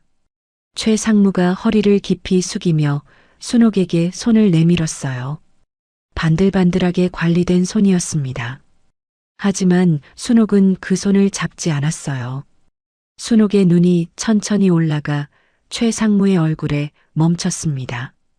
조금 전 자신의 도시락을 서류철로 쳐서 엎어버리고 20년을 품에 안고 다니던 공책을 빼앗아 던진 바로 그 손이었어요. 순옥은 아무 말도 하지 않았습니다. 화를 내는 것도 따지는 것도 아니었어요. 그냥 조용히 올려다보고만 있었습니다. 하지만 그 시선에 최 상무의 어깨가 미세하게 움찔했어요. 순옥의 눈에 담긴 것은 분노가 아니었습니다. 다 알고 있다는 듯한 조용하고 단단한 눈빛이었어요. 최 상무가 내민 손을 걷어들이며 헛기침을 한 뒤 앞장서서 걸었습니다. 순옥이 VIP실로 안내되었습니다. 문이 열리자 가죽 소파와 원목 테이블이 놓인 넓은 방이 펼쳐졌어요. 에어컨 바람이 차갑게 흘러내리고 있었고 테이블 위에는 김이 모락모락 피어오르는 커피가 놓여 있었습니다. 은은한 커피 향이 방 안에 감돌고 있었어요. 남루한 차림의 순옥이 소파 끝에 걸터 앉았습니다. 마치 자신이 여기 앉아도 되는 건지 모르겠다는 듯 몸을 작게 웅크렸어요. 넓은 가죽 소파 위에서 순옥의 몸이 더욱 작아 보였습니다. 순옥이 무릎 위에 올려놓은 도시락 보자기를 손으로 더듬었어요. 아까 바닥에 쏟아진 밥을 주워 담은 보자기였습니다. 김치 국물 자국이 보자기 한쪽에 번져 있었어요. 순옥이 그 자국을 손가락으로 문질러 보다가 이내 손을 거두었습니다. 마이클이 순옥의 맞은편에 앉았어요. 아까 로비에서 오열하던 때와는 달리 눈물을 닦고 숨을 고른 뒤였습니다. 하지만 마이클의 눈가는 아직 벌겋게 부어 있었어요. 마이클이 순옥의 손을 잡았습니다. 20년 만에 다시 잡은 손이었어요. 45살 때 뜨끈한 뚝배기를 들고 깍두기를 올려놓고 잠자리에서 이불을 덮어주던 손이었습니다. 그 손이 20년이 지나 주름투성이가 되어 있었어요. 손등에는 기름에 데인 자국이 남아 있었고 손가락 마디마디가 굵어져 있었습니다. 20년 전에는 국밥솥을 거뜬히 들어올리던 손이었는데 지금은 마이클의 손 안에서 가늘게 떨리고 있었어요. 마이클이 그 손을 두 손으로 감싸 쥐고 한참을 말을 잇지 못했습니다. 목이 막혀 입을 열었다 닫기를 반복하다가 겨우 한마디를 꺼냈어요. 어머니, 건강하셨어요? 순옥이 마이클의 부은 눈을 보며 피식 웃었습니다. 울보는 여전하구나. 마이클이 코끝을 훌쩍이며 웃었어요. 20년 전 국밥을 먹다가 울던 그 청년의 얼굴이 겹쳐 보였습니다. 마이클이 자리에서 일어나며 순옥의 손을 한 번 더 꼭 쥐었어요. 미팅에 들어가야 했습니다. 여기서 기다려주세요, 어머니. 금방 올게요. 순옥이 고개를 끄덕이며 마이클의 손을 놓아주었어요. 마이클이 회의실로 들어간 뒤 VIP실에 혼자 남은 순옥이 소파에 등을 기대고 천장을 올려다보았습니다. 20년 동안 붙일 곳도 없는 편지를 쓰면서 다시 만날 수 있을 거라고는 한 번도 생각하지 못했어요. 그 아이가 이렇게 멋지게 커서 돌아왔구나. 순옥의 눈가가 촉촉해졌습니다. 하지만 순옥은 손등으로 눈가를 재빨리 닦고 자세를 바로잡았어요. 커피잔에 손을 뻗다가 멈칫했습니다. 이런 데서 남의 커피를 마셔도 되는 건지 몰라서였어요. 결국 손을 거두고 무릎 위에 도시락 보자기를 다시 여몄습니다. 얼마나 지났을까요? VIP실 문이 열리며 마이클이 돌아왔어요. 순옥의 맞은편에 앉아 20년 만에 만난 은인에게 안부를 물었습니다. 어머니, 가게 잘 되세요? 순옥의 표정이 잠깐 굳었어요. 어제 봉쇄 딱지가 붙은 가게, 20년간 서 있던 국밥솥, 앞치마를 벗어 카운터에 올려놓고 나와야 했던 그 마지막 순간이 머릿속을 스쳤습니다. 하지만 순옥은 이내 웃었어요. 그냥 접었어. 이제 쉬려고. 담담하게 말했지만 도시락 보자기를 쥔 순옥의 손에 힘이 들어갔어요. 손가락 끝이 하얗게 질릴 만큼이었습니다. 순옥은 평생 그래왔죠. 힘든 건 삼키고 웃는 얼굴만 보여주는 사람이었으니까요. 마이클이 아쉬운 표정을 지으며 말했어요. 그 국밥을 잊을 수가 없었어요. 미국에서도 한인타운을 돌아다니며 국밥집을 찾아다녔는데 어머니 국밥 맛은 어디에도 없었어요. 순옥이 웃으며 손을 내저었습니다. 늙으면 쉬어야지. 마이클이 아쉬운 듯 고개를 끄덕이더니 다시 미팅에 들어갔어요. VIP실 문이 닫히고 나서야 순옥의 웃음이 사라졌습니다. 입꼬리가 천천히 내려오고 눈가에 잡혀있던 웃음주름이 풀렸어요. 도시락 보자기를 쥔 손을 풀지 못한 채 순옥은 한참을 소파에 앉아 있었습니다. 커피 향이 감도는 이 넓은 방 안에 순옥의 거친 숨소리만 남아 있었어요. 가게를 접었다고 거짓말을 했습니다. 어제 봉쇄당했다는 말을 차마 할 수 없었어요. 20년 전 이 아이한테 국밥 한 그릇 내어줬을 뿐인데 이렇게 커서 돌아와 이렇게 울어주는데 가게가 없어졌다는 말을 어떻게 해? 이 아이한테 짐이 될 수는 없어. 순옥의 눈에 눈물이 고였다가 볼을 타고 흘러내렸어요. 순옥이 황급히 손등으로 닦아냈습니다. 마이클이 돌아오기 전에 눈물을 보여서는 안 되니까요. 순옥이 코를 훌쩍이고 입꼬리를 억지로 올려보았지만 올라가지 않았어요. 잠깐이나마 혼자인 이 순간에서야 순옥의 얼굴이 진짜 모습을 드러내고 있었습니다. 바로 그때였어요. VIP실 문밖 복도에서 최 상무가 전화를 걸고 있었습니다. 안도한 표정으로 복도를 걸으며 주변을 둘러보고 목소리를 낮추었지만 텅 빈 복도에서 그 목소리는 벽을 타고 울렸어요. 그 국밥집 노인네 가게 어제 봉쇄했으니까 신경 꺼. 깔끔하게 처리됐어. 최 상무가 입꼬리를 올리며 전화를 끊었습니다.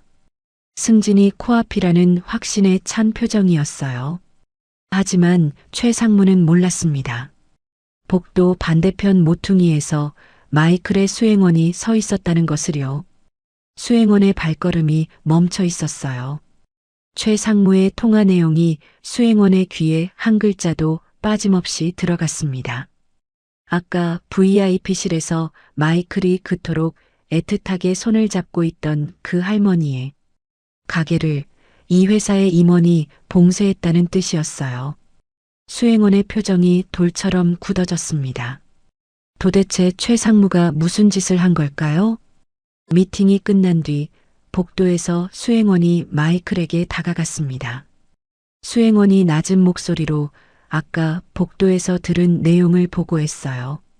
마이클의 걸음이 그 자리에서 멈췄습니다.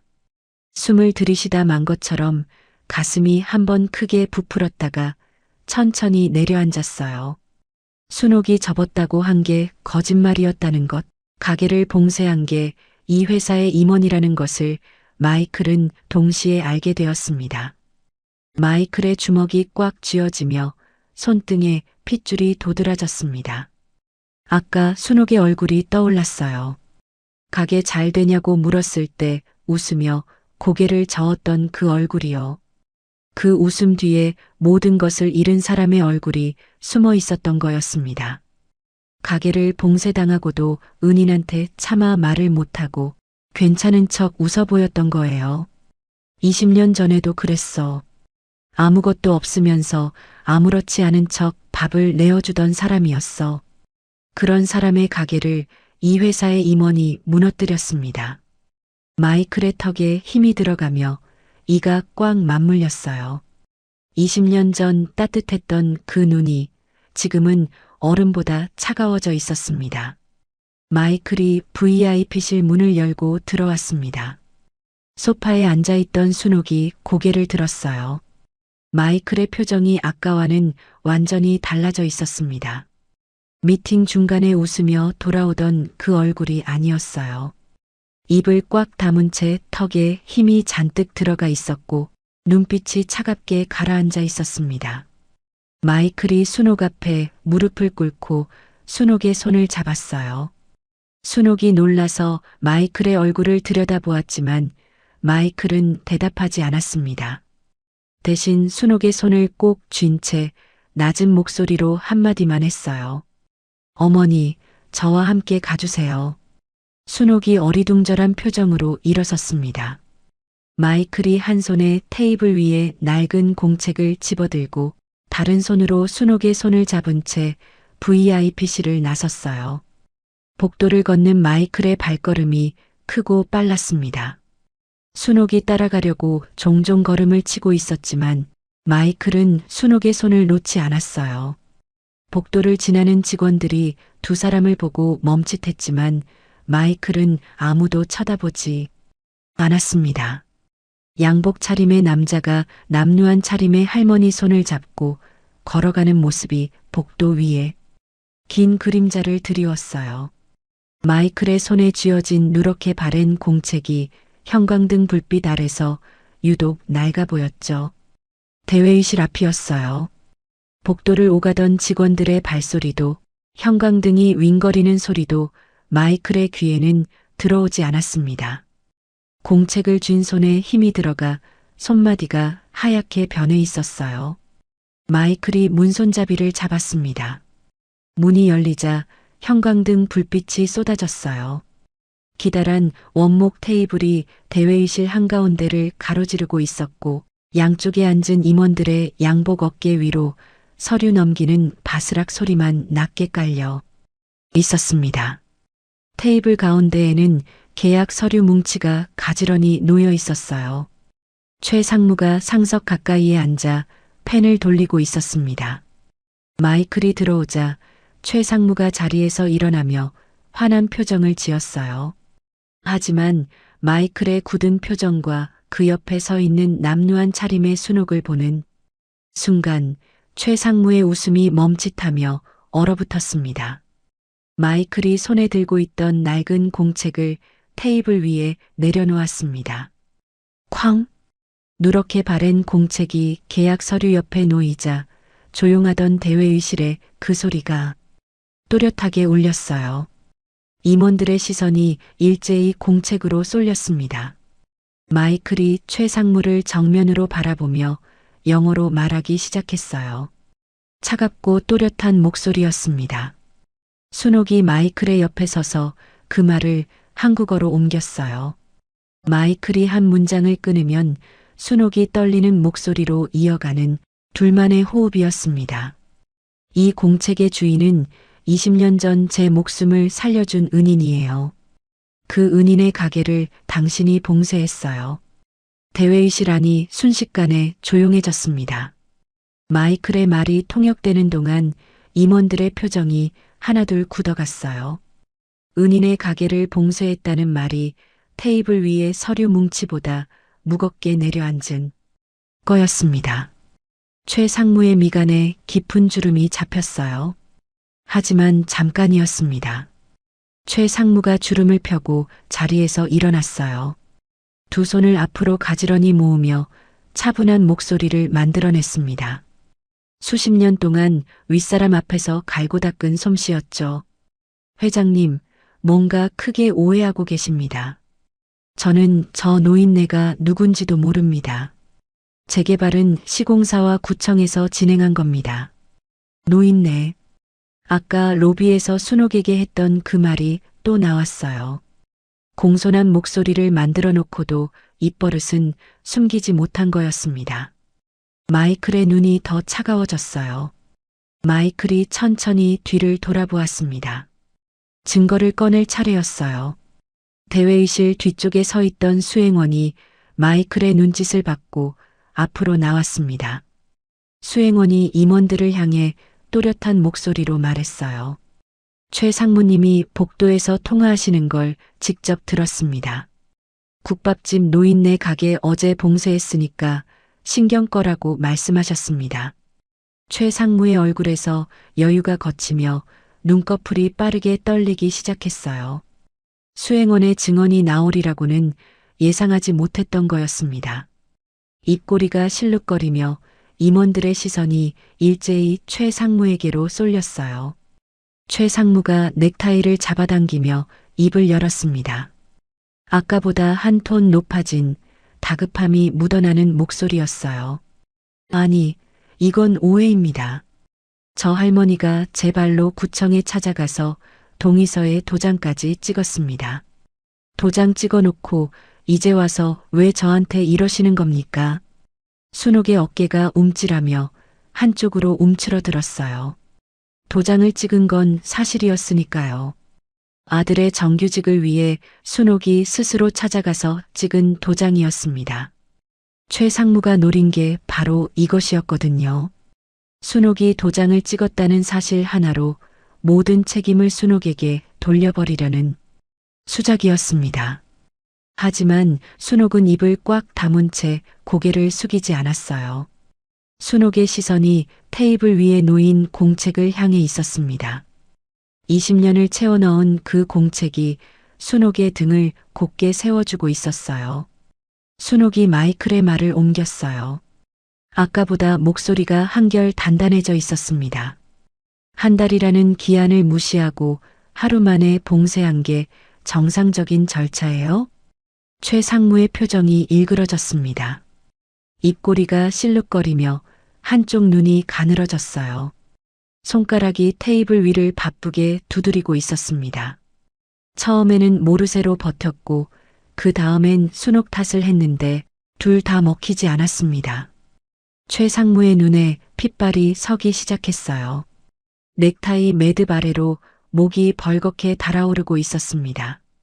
최 상무가 테이블을 손바닥으로 내리치며 벌떡 일어섰어요. 의자가 뒤로 밀리며 바닥에 끌리는 소리가 났습니다. 하, 진짜 답답하네. 회장님, 고작 그깟 냄새나는 시장통 국밥집 하나 밀어버린 게 대체 뭐가 대수라고 이러십니까? 그깟 쓰러져가는 밥집 하나 때문에 3천억짜리 계약을 엎으시겠다는 겁니까? 그깟 냄새나는 쓰러져가는 밥집. 최 상무의 입에서 터져나온 말들이 대회의실 안을 가득 채웠습니다. 임원들의 얼굴이 사색이 되어 누구 하나 입을 열지 못했어요. 순옥이 바로 옆에 서 있었습니다. 20년 넘게 새벽부터 밤까지 국밥을 끓이던 그 가게를, 마이클이 앉아서 국밥을 먹던 그 자리를, 태성이 계란 프라이를 올려주던 그 식탁을, 밤마다 영안사전을 펼치던 그 카운터를 최 상무가 그깟이라고 불렀습니다. 순옥의 입술이 미세하게 떨렸어요. 하지만 순옥은 소리를 내지 않았습니다. 그깟이 아니야. 그건 내 인생 전부였어. 순옥은 떨리는 손을 꽉 쥐고 서 있었어요. 그때 마이클이 입을 열었습니다. 내가 밀어버린 그 냄새나는 국밥집이 20년 전 얼어 죽어가던 나를 살려낸 집이란다. 최 상무의 얼굴이 하얗게 질렸습니다. 입이 반쯤 벌어진 채 아무 소리도 나오지 않았어요. 아까 자기 입으로 내뱉은 그깟 냄새나는 국밥집이라는 말이 방금 마이클의 입에서 그대로 되돌아온 거였습니다. 최 상무의 손이 테이블 모서리를 더듬었어요. 몸을 지탱할 곳을 찾는 것 같았습니다. 임원들이 하나둘 고개를 숙이기 시작했어요. 마이클이 이어서 말했어요. 이런 사람이 있는 회사에 투자할 수 없어요. 3천억이었습니다. 최 상무가 부사장 자리를 놓고 몇 달을 공들인 계약이 대회의실 안에서 한마디로 끊어졌어요. 최 상무의 무릎이 꺾이며 의자 등받이를 붙잡았습니다. 그 손등에 핏줄이 도드라져 있었어요. 하지만 마이클은 더 이상 최 상무를 쳐다보지 않았습니다. 최 상무의 몸이 의자를 타고 천천히 흘러내리더니 양복바지 무릎이 차가운 바닥에 닿았습니다. 대회의실 한가운데서 무릎을 꿇고 그대로 무릎으로 기어가듯 마이클 앞까지 다가갔어요. 최 상무의 두 손이 마이클의 바짓단을 움켜잡았습니다. 손가락 마디마디에 힘이 들어가 바짓단 천이 구겨졌어요. 회장님, 한 번만 봐주십시오. 제가 잘못했습니다. 마이클이 최 상무를 내려다보았지만 눈에 아무런 빛이 없었어요. 동정도 분노도 경멸도 아닌 그냥 꺼져버린 눈이었습니다. 아까 이 어르신한테 했던 말 그대로 해보세요. 최 상무의 몸이 돌처럼 굳었어요. 무식한 노인네. 그깟 냄새나는 국밥집. 그 말을 지금 순옥 앞에서 다시 하라는 거였습니다. 최 상무의 입이 벌어졌다 닫히기를 반복했지만 아무 소리도 나오지 않았어요. 최 상무가 천천히 고개를 돌렸습니다. 마이클한테 안 통하면 순옥이라도 잡아야 했으니까요. 최 상무의 무릎이 바닥을 끌며 순옥 앞까지 다가왔습니다. 1시간 전만 해도 그 양복 바지가 로비 한가운데를 활보하며 순옥의 도시락을 엎어버렸어요. 지금 그 바지가 먼지투성이가 된 채 순옥 발밑에 닿아 있었습니다. 최 상무가 순옥을 올려다보며 두 손을 모았어요. 어머니, 어머니, 제가 진심으로 죄송합니다. 어머니, 궁지에 몰리니까 나오는 말이었죠. 진심이 아니라 살려달라는 소리라는 걸 순옥은 알고 있었습니다. 시장통에서 30년 넘게 사람을 상대하며 국밥을 끓여온 순옥이었으니까요. 순옥이 최 상무를 말없이 내려다보았어요. 분노도 없고 통쾌함도 없는 조용하고 단단한 눈이었습니다. 이 사람한테는 화를 낼 가치도 없어. 순옥은 한마디도 하지 않았습니다. 바로 그때 대회의실 문이 벌컥 열렸습니다. 회색 고급 양복 차림의 노신사가 급한 걸음으로 들어왔어요. 바로 이 건물 대기업 회장이었습니다. 이마에 맺힌 땀을 닦지도 못한 채 대회의실 안을 둘러보다가 바닥에 무릎을 꿇고 있는 최 상무를 보는 순간 걸음을 멈추었어요. 이게 무슨 상황이야? 비서실에서 보고를 받고 달려오는 동안 본사 회장의 얼굴은 이미 사색으로 변해 있었어요. 마이클이 입을 열기도 전에 본사 회장이 최 상무 앞까지 성큼 다가가며 낮고 서늘한 목소리를 내뱉었습니다. 너 무슨 짓을 한 거야? 최 상무가 고개를 들었어요. 본사 회장의 얼굴을 올려다보는 순간 최 상무의 눈에 마지막 남은 희망이 스쳤습니다. 회장님, 이건 오해입니다. 제가 다 설명드리겠습니다. 최 상무의 말이 끝나기도 전에 본사 회장의 손바닥이 최 상무의 뺨을 때렸어요. 찰싹 건조하고 또렷한 소리가 대회의실 안에 울리며 최 상무의 고개가 옆으로 꺾였습니다. 뺨에 붉은 자국이 번지는 동안 대회의실 안의 숨소리가 한꺼번에 멈췄어요. 최 상무가 벌어진 입을 다물지 못한 채 본사 회장을 올려다보았습니다.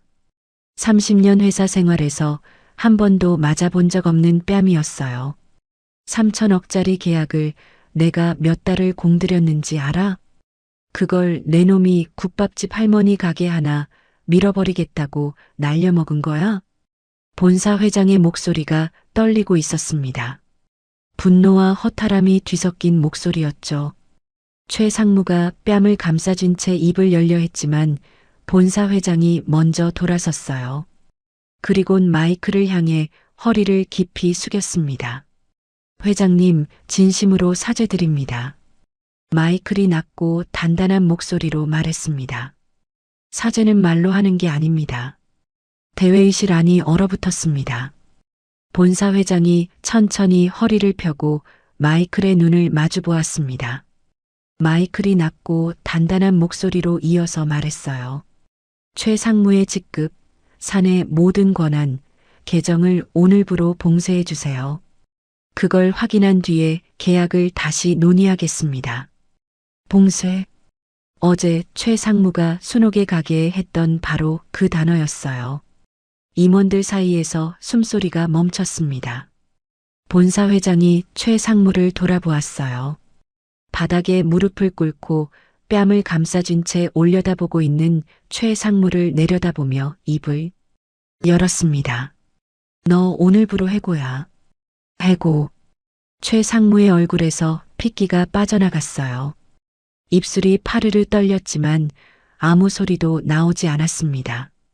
30년을 쌓아 올린 직급, 부사장 승진, 사무실 문에 붙은 이름표, 그 모든 것이 단 한마디에 끝난 거였어요.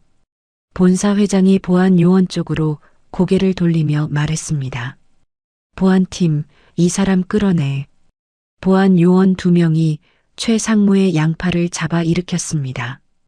오늘 아침 순옥이 보안 요원들에게 양팔을 잡힌 채 로비에서 끌려나가던 모습과 똑같았어요. 최 상무가 끌려가면서 온몸을 비틀었습니다. 양복 소매가 보안 요원의 손에 구겨지고 구두 밑창이 대리석 위에서 끼익 소리를 냈어요. 회장님, 저 30년입니다. 30년 동안 회사를 위해. 대회의실 문이 쿵 하고 닫혔어요. 복도 너머로 최 상무의 고함이 점점 작아지다가 사라졌습니다. 마이클이 그제야 고개를 한번 끄덕였어요. 그리고 이분의 가게를 원상복구해 주세요. 어제 봉쇄한 그 가게입니다. 본사 회장이 순옥 앞으로 다가왔어요. 나란히 서자 순옥의 키가 본사 회장의 어깨에도 닿지 않았습니다. 대한민국 손꼽히는 대기업의 회장이 그 작은 할머니 앞에서 허리를 숙였어요. 어르신, 진심으로 죄송합니다. 가게는 저희가 책임지고 원상복구하겠습니다. 순옥이 당황한 듯 양손을 내저었어요. 반걸음 뒤로 물러서며 작은 목소리로 말했습니다. 됐어요. 가게는 괜찮아요. 가게를 잃은 사람이 괜찮다고 했어요. 20년간 새벽부터 밤까지 국밥을 끓이던 그 자리를 빼앗긴 사람이 괜찮다고 손을 저은 거였습니다. 원상복구해 준다는데 왜 괜찮다고 하는 걸까요? 순옥은 평생 그래왔죠. 누군가에게 짐이 되는 것보다 혼자 삼키는 쪽을 택하는 사람이었으니까요. 국밥 한 그릇 내어준 게 전부인데 이렇게까지 받으면 안 돼. 마이클이 순옥의 손을 잡았어요. 계속 떨리고 있던 순옥의 거칠고 갈라진 손을 두 손으로 감싸며 말했습니다. 어머니, 이건 당연한 거예요. 순옥이 마이클을 올려다보았어요. 20년 전 국밥을 허겁지겁 먹다가 울던 그 청년이 지금 순옥의 손을 잡고 당연하다고 말하고 있었습니다. 국밥 한 그릇이 전부였는데, 그게 전부였는데, 순옥의 눈가가 촉촉해졌지만 고개를 돌려 눈물을 감추었어요. 본사 회장이 대회의실 한쪽으로 시선을 돌렸습니다. 벽에 등을 붙인 채 서 있는 태성이 보였어요. 어머니가 대기업 회장한테 사과를 받고 상무가 뺨을 맞고 끌려나가는 광경을 태성은 방금 눈앞에서 보았습니다. 꿈인지 현실인지 분간이 안 되는 얼굴이었어요. 본사 회장이 태성 앞까지 걸어와 말했습니다. 서태성 씨에게도 진심으로 사과드립니다. 정규직 전환건은 제가 직접 챙기겠습니다. 태성은 아무 말도 하지 못했어요. 입을 열려고 했지만 목이 막혀 소리가 나오지 않았습니다. 정규직. 태성이 그토록 매달렸던 그 두 글자가 이런 식으로 돌아올 줄은 몰랐어요.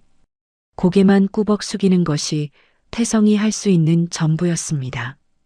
본사 회장이 돌아서고 임원들이 하나둘 자리에서 일어나 대회의실을 빠져나갔어요.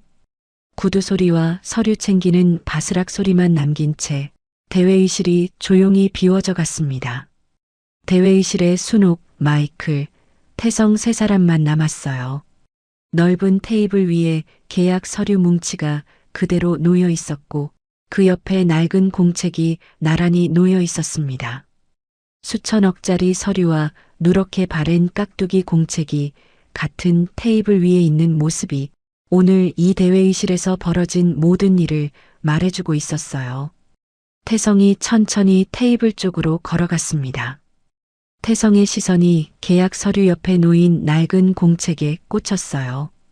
누렇게 바랜 표지, 구겨진 모서리, 세월의 때가 묻은 누런 종이. 태성의 걸음이 멈췄습니다. 표지에 적힌 삐뚤빼뚤한 글씨는 태성이 초등학교 때 쓴 이름이었거든요. 12살 때 외국인 형아한테 빌려줬던 바로 그 깍두기 공책이었죠. 이걸 왜 엄마가 가지고 있는 거야? 태성이 공책에서 눈을 떼지 못한 채 천천히 순옥을 돌아보았어요. 태성의 목소리가 떨리고 있었습니다. 엄마, 이게 왜 여기 있어? 순옥이 대답하지 못했어요. 태성이 들고 있는 공책을 바라보며 입술만 달싹거렸습니다. 20년 동안 아무한테도 말하지 않았던 비밀이 테이블 위에 놓여 있었어요. 마이클이 순옥 대신 입을 열었습니다. 그건 내 공책이야. 태성이 마이클을 돌아보며 두 사람의 시선이 마주쳤습니다. 20년이라는 시간이 그 사이에 놓여 있었어요. 태성의 기억 속 형아는 마른 몸에 허름한 옷을 걸치고 전기장판 위에서 국밥을 허겁지겁 먹던 외국인 청년이었습니다. 지금 눈앞에 서 있는 사람은 고급 양복을 입은 기업 회장이었어요. 하지만 눈이 똑같았습니다. 국밥 먹다가 순옥한테 고마워서 울던 바로 그 눈이었어요. 마이클이 태성에게 다가가 공책을 펼쳤습니다. 첫 장에 삐뚤빼뚤한 한글이 보였어요. 나 다라. 태성이 초등학교 때 쓴 글씨였습니다. 이거 기억하니? 태성의 눈이 커지며 입술이 떨리기 시작했어요. 공책에 적힌 글씨를 알아본 거였습니다. 형아? 진짜 형아야? 마이클이 고개를 끄덕이자 태성이 한 걸음 다가서더니 마이클을 끌어안았습니다. 태성의 어깨가 들썩거렸어요. 아까 대회의실에서 어머니를 지켜준 사람이 어릴 때 계란 프라이 반쪽을 나눠 먹던 그 형아였거든요. 태성이 한 발짝 떨어져 마이클을 위아래로 훑어보았어요. 고급 양복, 수행원들이 기다리는 복도. 태성이 믿기지 않는다는 듯 한 번 더 마이클의 얼굴을 들여다보았습니다. 형아, 진짜 형아 맞아? 그때 계란 프라이 반쪽 받아먹던 형아가? 마이클이 20년 만에 처음으로 웃었어요. 대회의실에 들어온 뒤로 한 번도 웃지 않았던 마이클이 태성의 그 한마디에 입꼬리가 올라간 거였습니다. 나도 그 계란 프라이 맛 아직도 기억해. 태성이 코끝을 훌쩍이며 물었습니다. 형아, 그동안 어떻게 살았어? 형아네 어머니는 괜찮아? 마이클의 웃음이 잠깐 멈췄어요. 입꼬리가 천천히 내려오며 눈가에 그림자가 드리워졌습니다. 어머니 돌아가시고 나서 혼자 이 악물고 살았어. 미국 가서 공부하고 일하고 회사 만들고 힘들 때마다 어머니 국밥 생각했어. 그 국밥이 없었으면 나도 없었어. 마이클이 순옥 쪽으로 고개를 돌렸어요.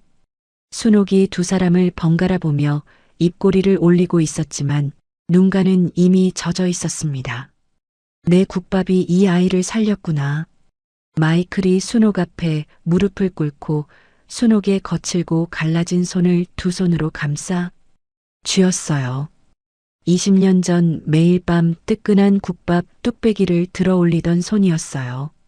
그 손이 20년이 지나 마디마디가 굵어지고 기름에 데인 자국이 남아 있었습니다.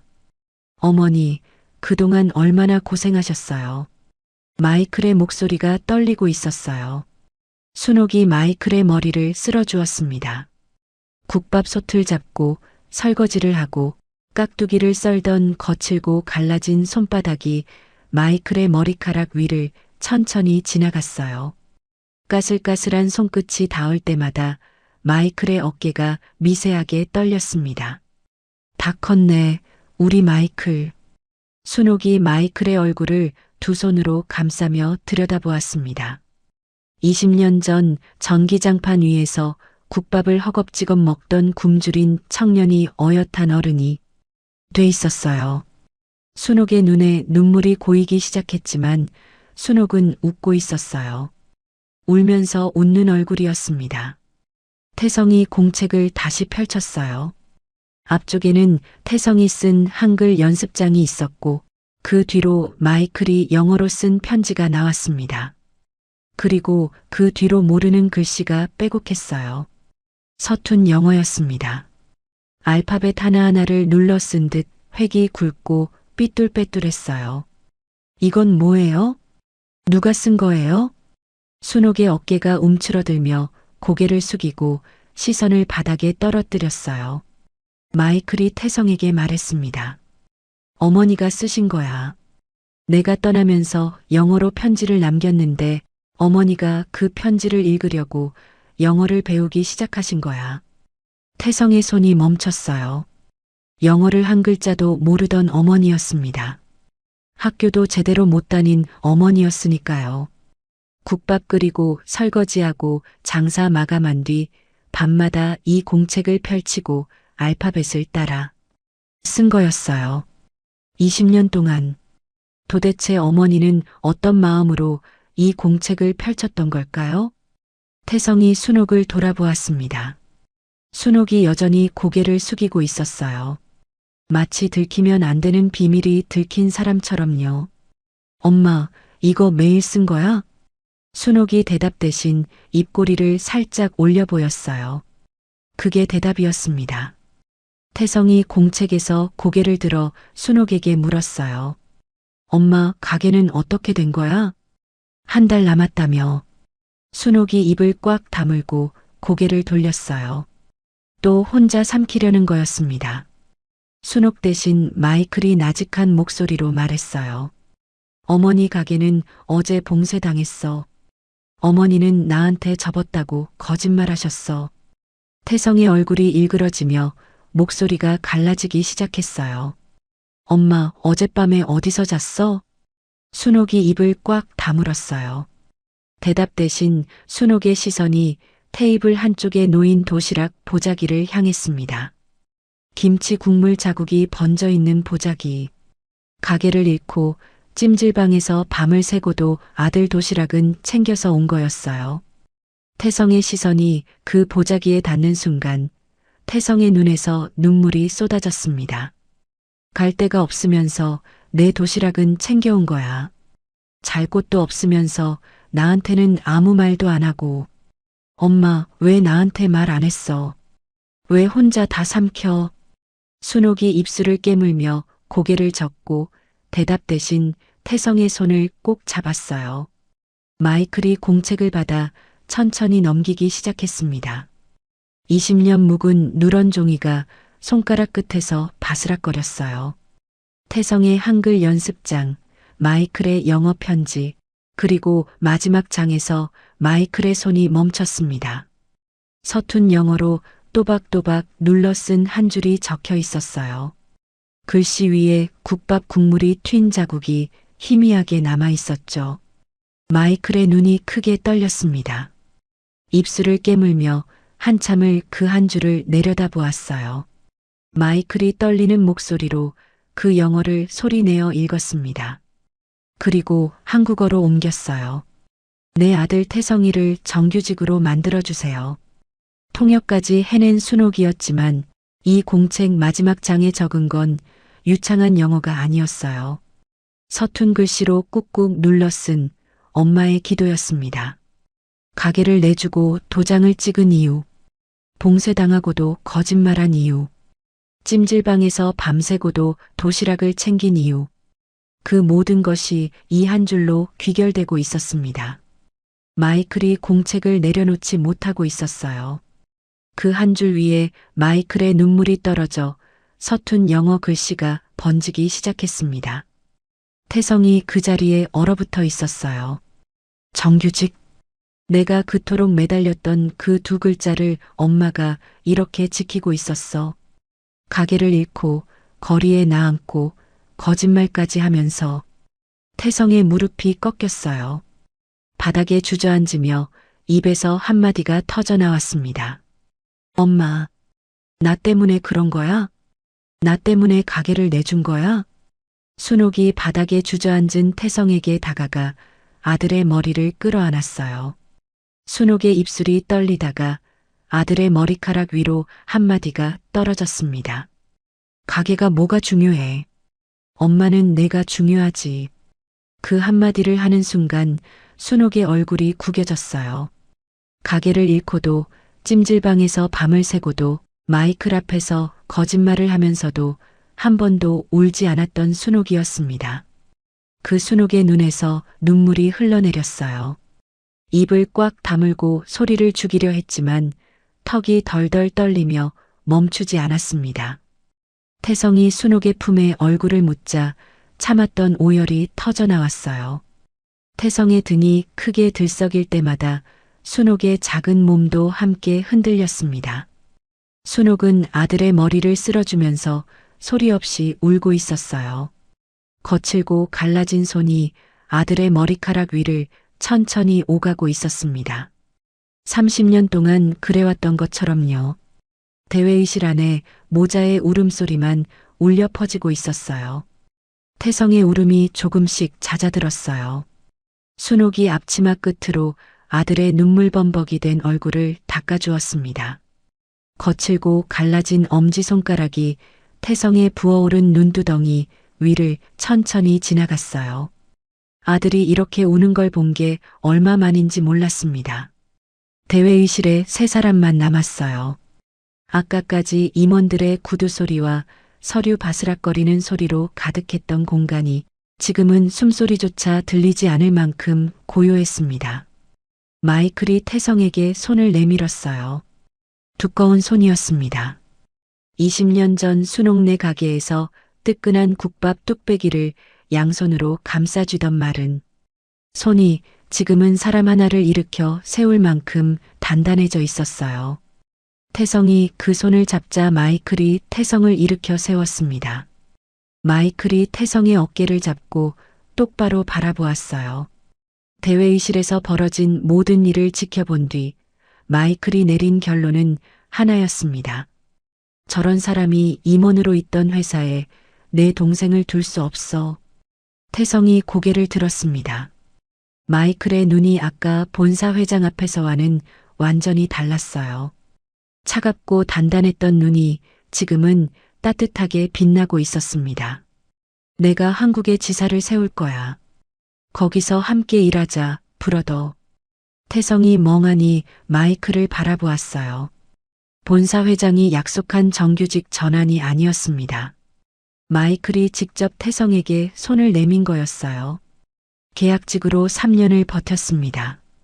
정규직 2글자를 위해 야근하고 주말에 나오고 상무한테 무시당하면서도 이를 악물고 버텼어요. 그 2글자보다 더 큰 손이 지금 태성 앞에 펼쳐져 있었습니다. 형아, 나 그럴 자격이 있어? 태성의 목소리가 떨리고 있었어요. 어머니 가게를 잃게 만든 그 정규직 때문에 이 모든 일이 벌어진 건데 자격이 있냐고 묻는 거였습니다. 자격은 내가 만드는 거야. 나도 어머니 국밥 한 그릇에서 시작했어. 태성의 입이 달싹거렸지만 더 이상 말이 나오지 않았어요. 대신 마이클이 내민 손을 꽉 잡았습니다. 손가락 마디마디가 하얗게 질릴 만큼 힘이 들어가 있었어요. 말은 나오지 않았지만 그 한 번의 손잡음에 태성의 모든 다짐이 담겨 있었습니다. 순옥이 두 사람을 바라보고 있었어요. 20년 전 전기장판 위에서 나란히 잠들던 두 아이가 지금 어른이 돼서 손을 잡고 서 있었습니다. 그 모습을 보는 순옥의 눈가에는 아직 눈물 자국이 남아 있었지만 입꼬리는 분명히 올라가 있었어요. 이 한 장면을 보려고 30년을 국밥 끓인 건지도 모르겠다는 생각이 들었습니다. 그날 저녁이었어요. 마이클이 순옥과 태성을 데리고 간 곳은 고급 레스토랑이 아니었습니다. 시장통 골목 안쪽에 자리 잡은 허름한 국밥집이었어요. 간판 글씨가 반쯤 벗겨져 있었고 유리문에는 김이 하얗게 서려 있었습니다. 문을 열자 국밥 끓는 냄새가 확 밀려왔어요. 주방에서 뚝배기 보글거리는 소리가 들렸고 나무 테이블은 오래된 기름기로 반들반들했습니다. 순옥이 들어서자마자 주방 쪽을 흘깃 보았어요. 익숙한 풍경이었죠. 시장통 국밥집은 다 비슷하니까요. 국밥 3그릇이 테이블 위에 놓였습니다. 뚝배기마다 뽀얀 국물이 보글보글 끓어오르고 있었어요. 마이클이 뚝배기 위로 고개를 숙이고 눈을 감았습니다. 코끝에 닿는 뜨거운 김과 함께 20년 전 순옥네 국밥집에서 맡았던 바로 그 냄새가 올라왔어요. 마이클이 국밥 한 숟가락을 떠서 입에 넣었습니다. 뜨거운 국물이 목을 타고 내려가는 순간 마이클의 어깨에서 힘이 빠졌어요. 오늘 하루 동안 잔뜩 굳어있던 몸이 국밥 한 숟가락에 풀려버린 거였습니다. 역시 한국 국밥이 최고예요, 어머니. 마이클의 숟가락을 든 손이 미세하게 떨리고 있었어요. 순옥이 그걸 보았지만 모른 척했습니다. 국밥이 다 거기서 거기지 뭘. 입으로는 그렇게 말했지만 순옥의 눈가가 살짝 젖어 있었어요. 20년 전에도 이랬죠. 굶주린 외국인 청년이 국밥을 허겁지겁 먹는 걸 지켜보면서 순옥은 이렇게 조용히 웃고 있었습니다. 달라진 건 마이클의 양복과 순옥의 주름뿐이었어요. 태성이 국밥 위에 올려진 계란 프라이를 젓가락으로 반 갈랐습니다. 노른자가 살짝 흘러내리며 국물 위에 노란띠를 그렸어요. 태성이 한쪽을 마이클 그릇에 슬쩍 올려놓았습니다. 12살 때 순옥네 가게에서 하던 것과 똑같은 동작이었죠. 마이클이 웃으며 젓가락으로 집으려다 미끄러뜨렸어요. 계란 프라이가 국밥 국물 속으로 풍덩 빠졌습니다. 에이, 형아, 아직도 젓가락질 못해? 태성이 12살 때 말투 그대로 한숨을 쉬며 말했어요. 마이클이 웃음을 터뜨리자 순옥도 배를 잡고 웃었습니다.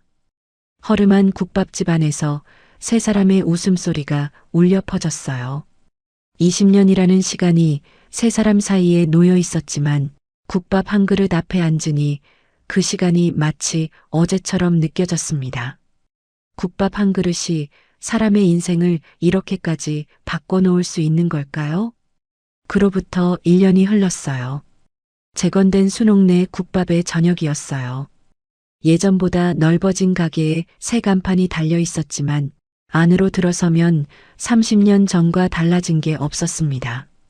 주방에서 사골 국물이 보글보글 끓는 소리, 깍두기 통에서 올라오는 시큼한 냄새, 오래된 나무 카운터에 밴 기름 자국. 순옥은 여전히 새벽 4시에 일어나 이 가게에 나왔어요. 마이클이 마련해준 번듯한 아파트에서 살고 있었지만 국밥솥 앞에 서는 게 순옥한테는 숨 쉬는 것과 마찬가지였으니까요. 가게 벽에 사진 한 장이 걸려 있었어요. 마이클, 순옥, 태성 세 사람이 가게 앞에서 환하게 웃고 있는 사진이었습니다. 마이클은 양복 대신 앞치마를 두르고 있었고 태성은 마이클의 어깨에 팔을 걸고 있었어요.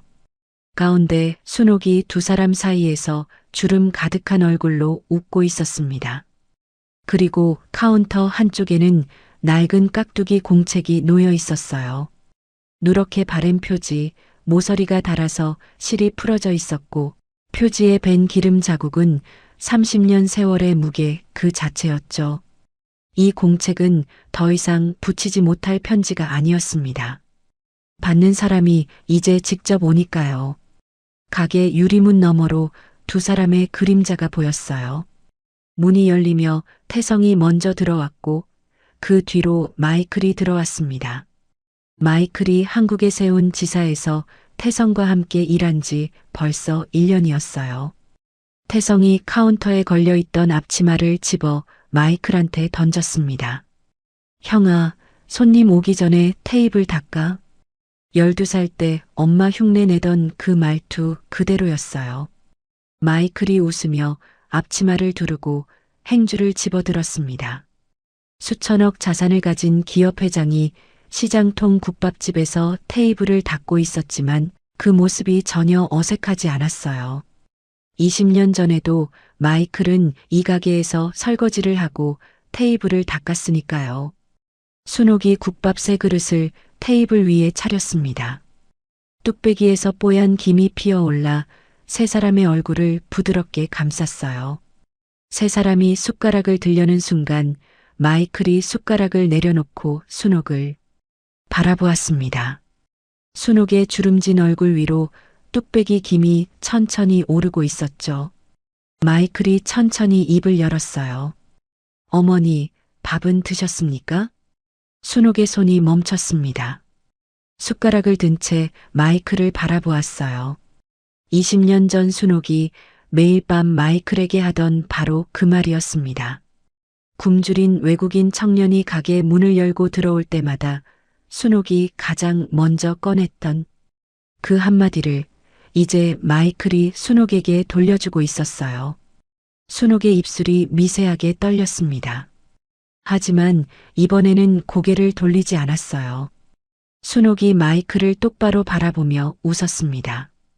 주름 사이로 눈물이 비쳤지만 분명히 웃고 있었어요. 먹고 있잖아. 이 녀석아. 순옥이 국밥 숟가락을 들어올리며 웃었어요. 태성이 피식 웃었고 마이클도 따라 웃었습니다. 세 사람이 나란히 앉아 국밥을 먹기 시작했어요.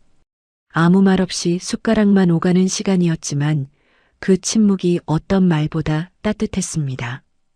가게 안에 숟가락이 뚝배기에 닿는 소리, 국물을 후루룩 마시는 소리, 그리고 가끔씩 터져나오는 웃음소리만 울려 퍼졌어요.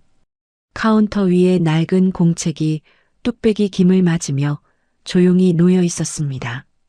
누렇게 바랜 그 공책 안에는 12살 태성이가 쓴 삐뚤빼뚤한 한글이 있었고 마이클이 남긴 영어 편지가 있었고 순옥이 20년 동안 채워넣은 서툰 영어가 있었고 마지막 장에는 엄마의 기도가 한 줄 적혀 있었어요.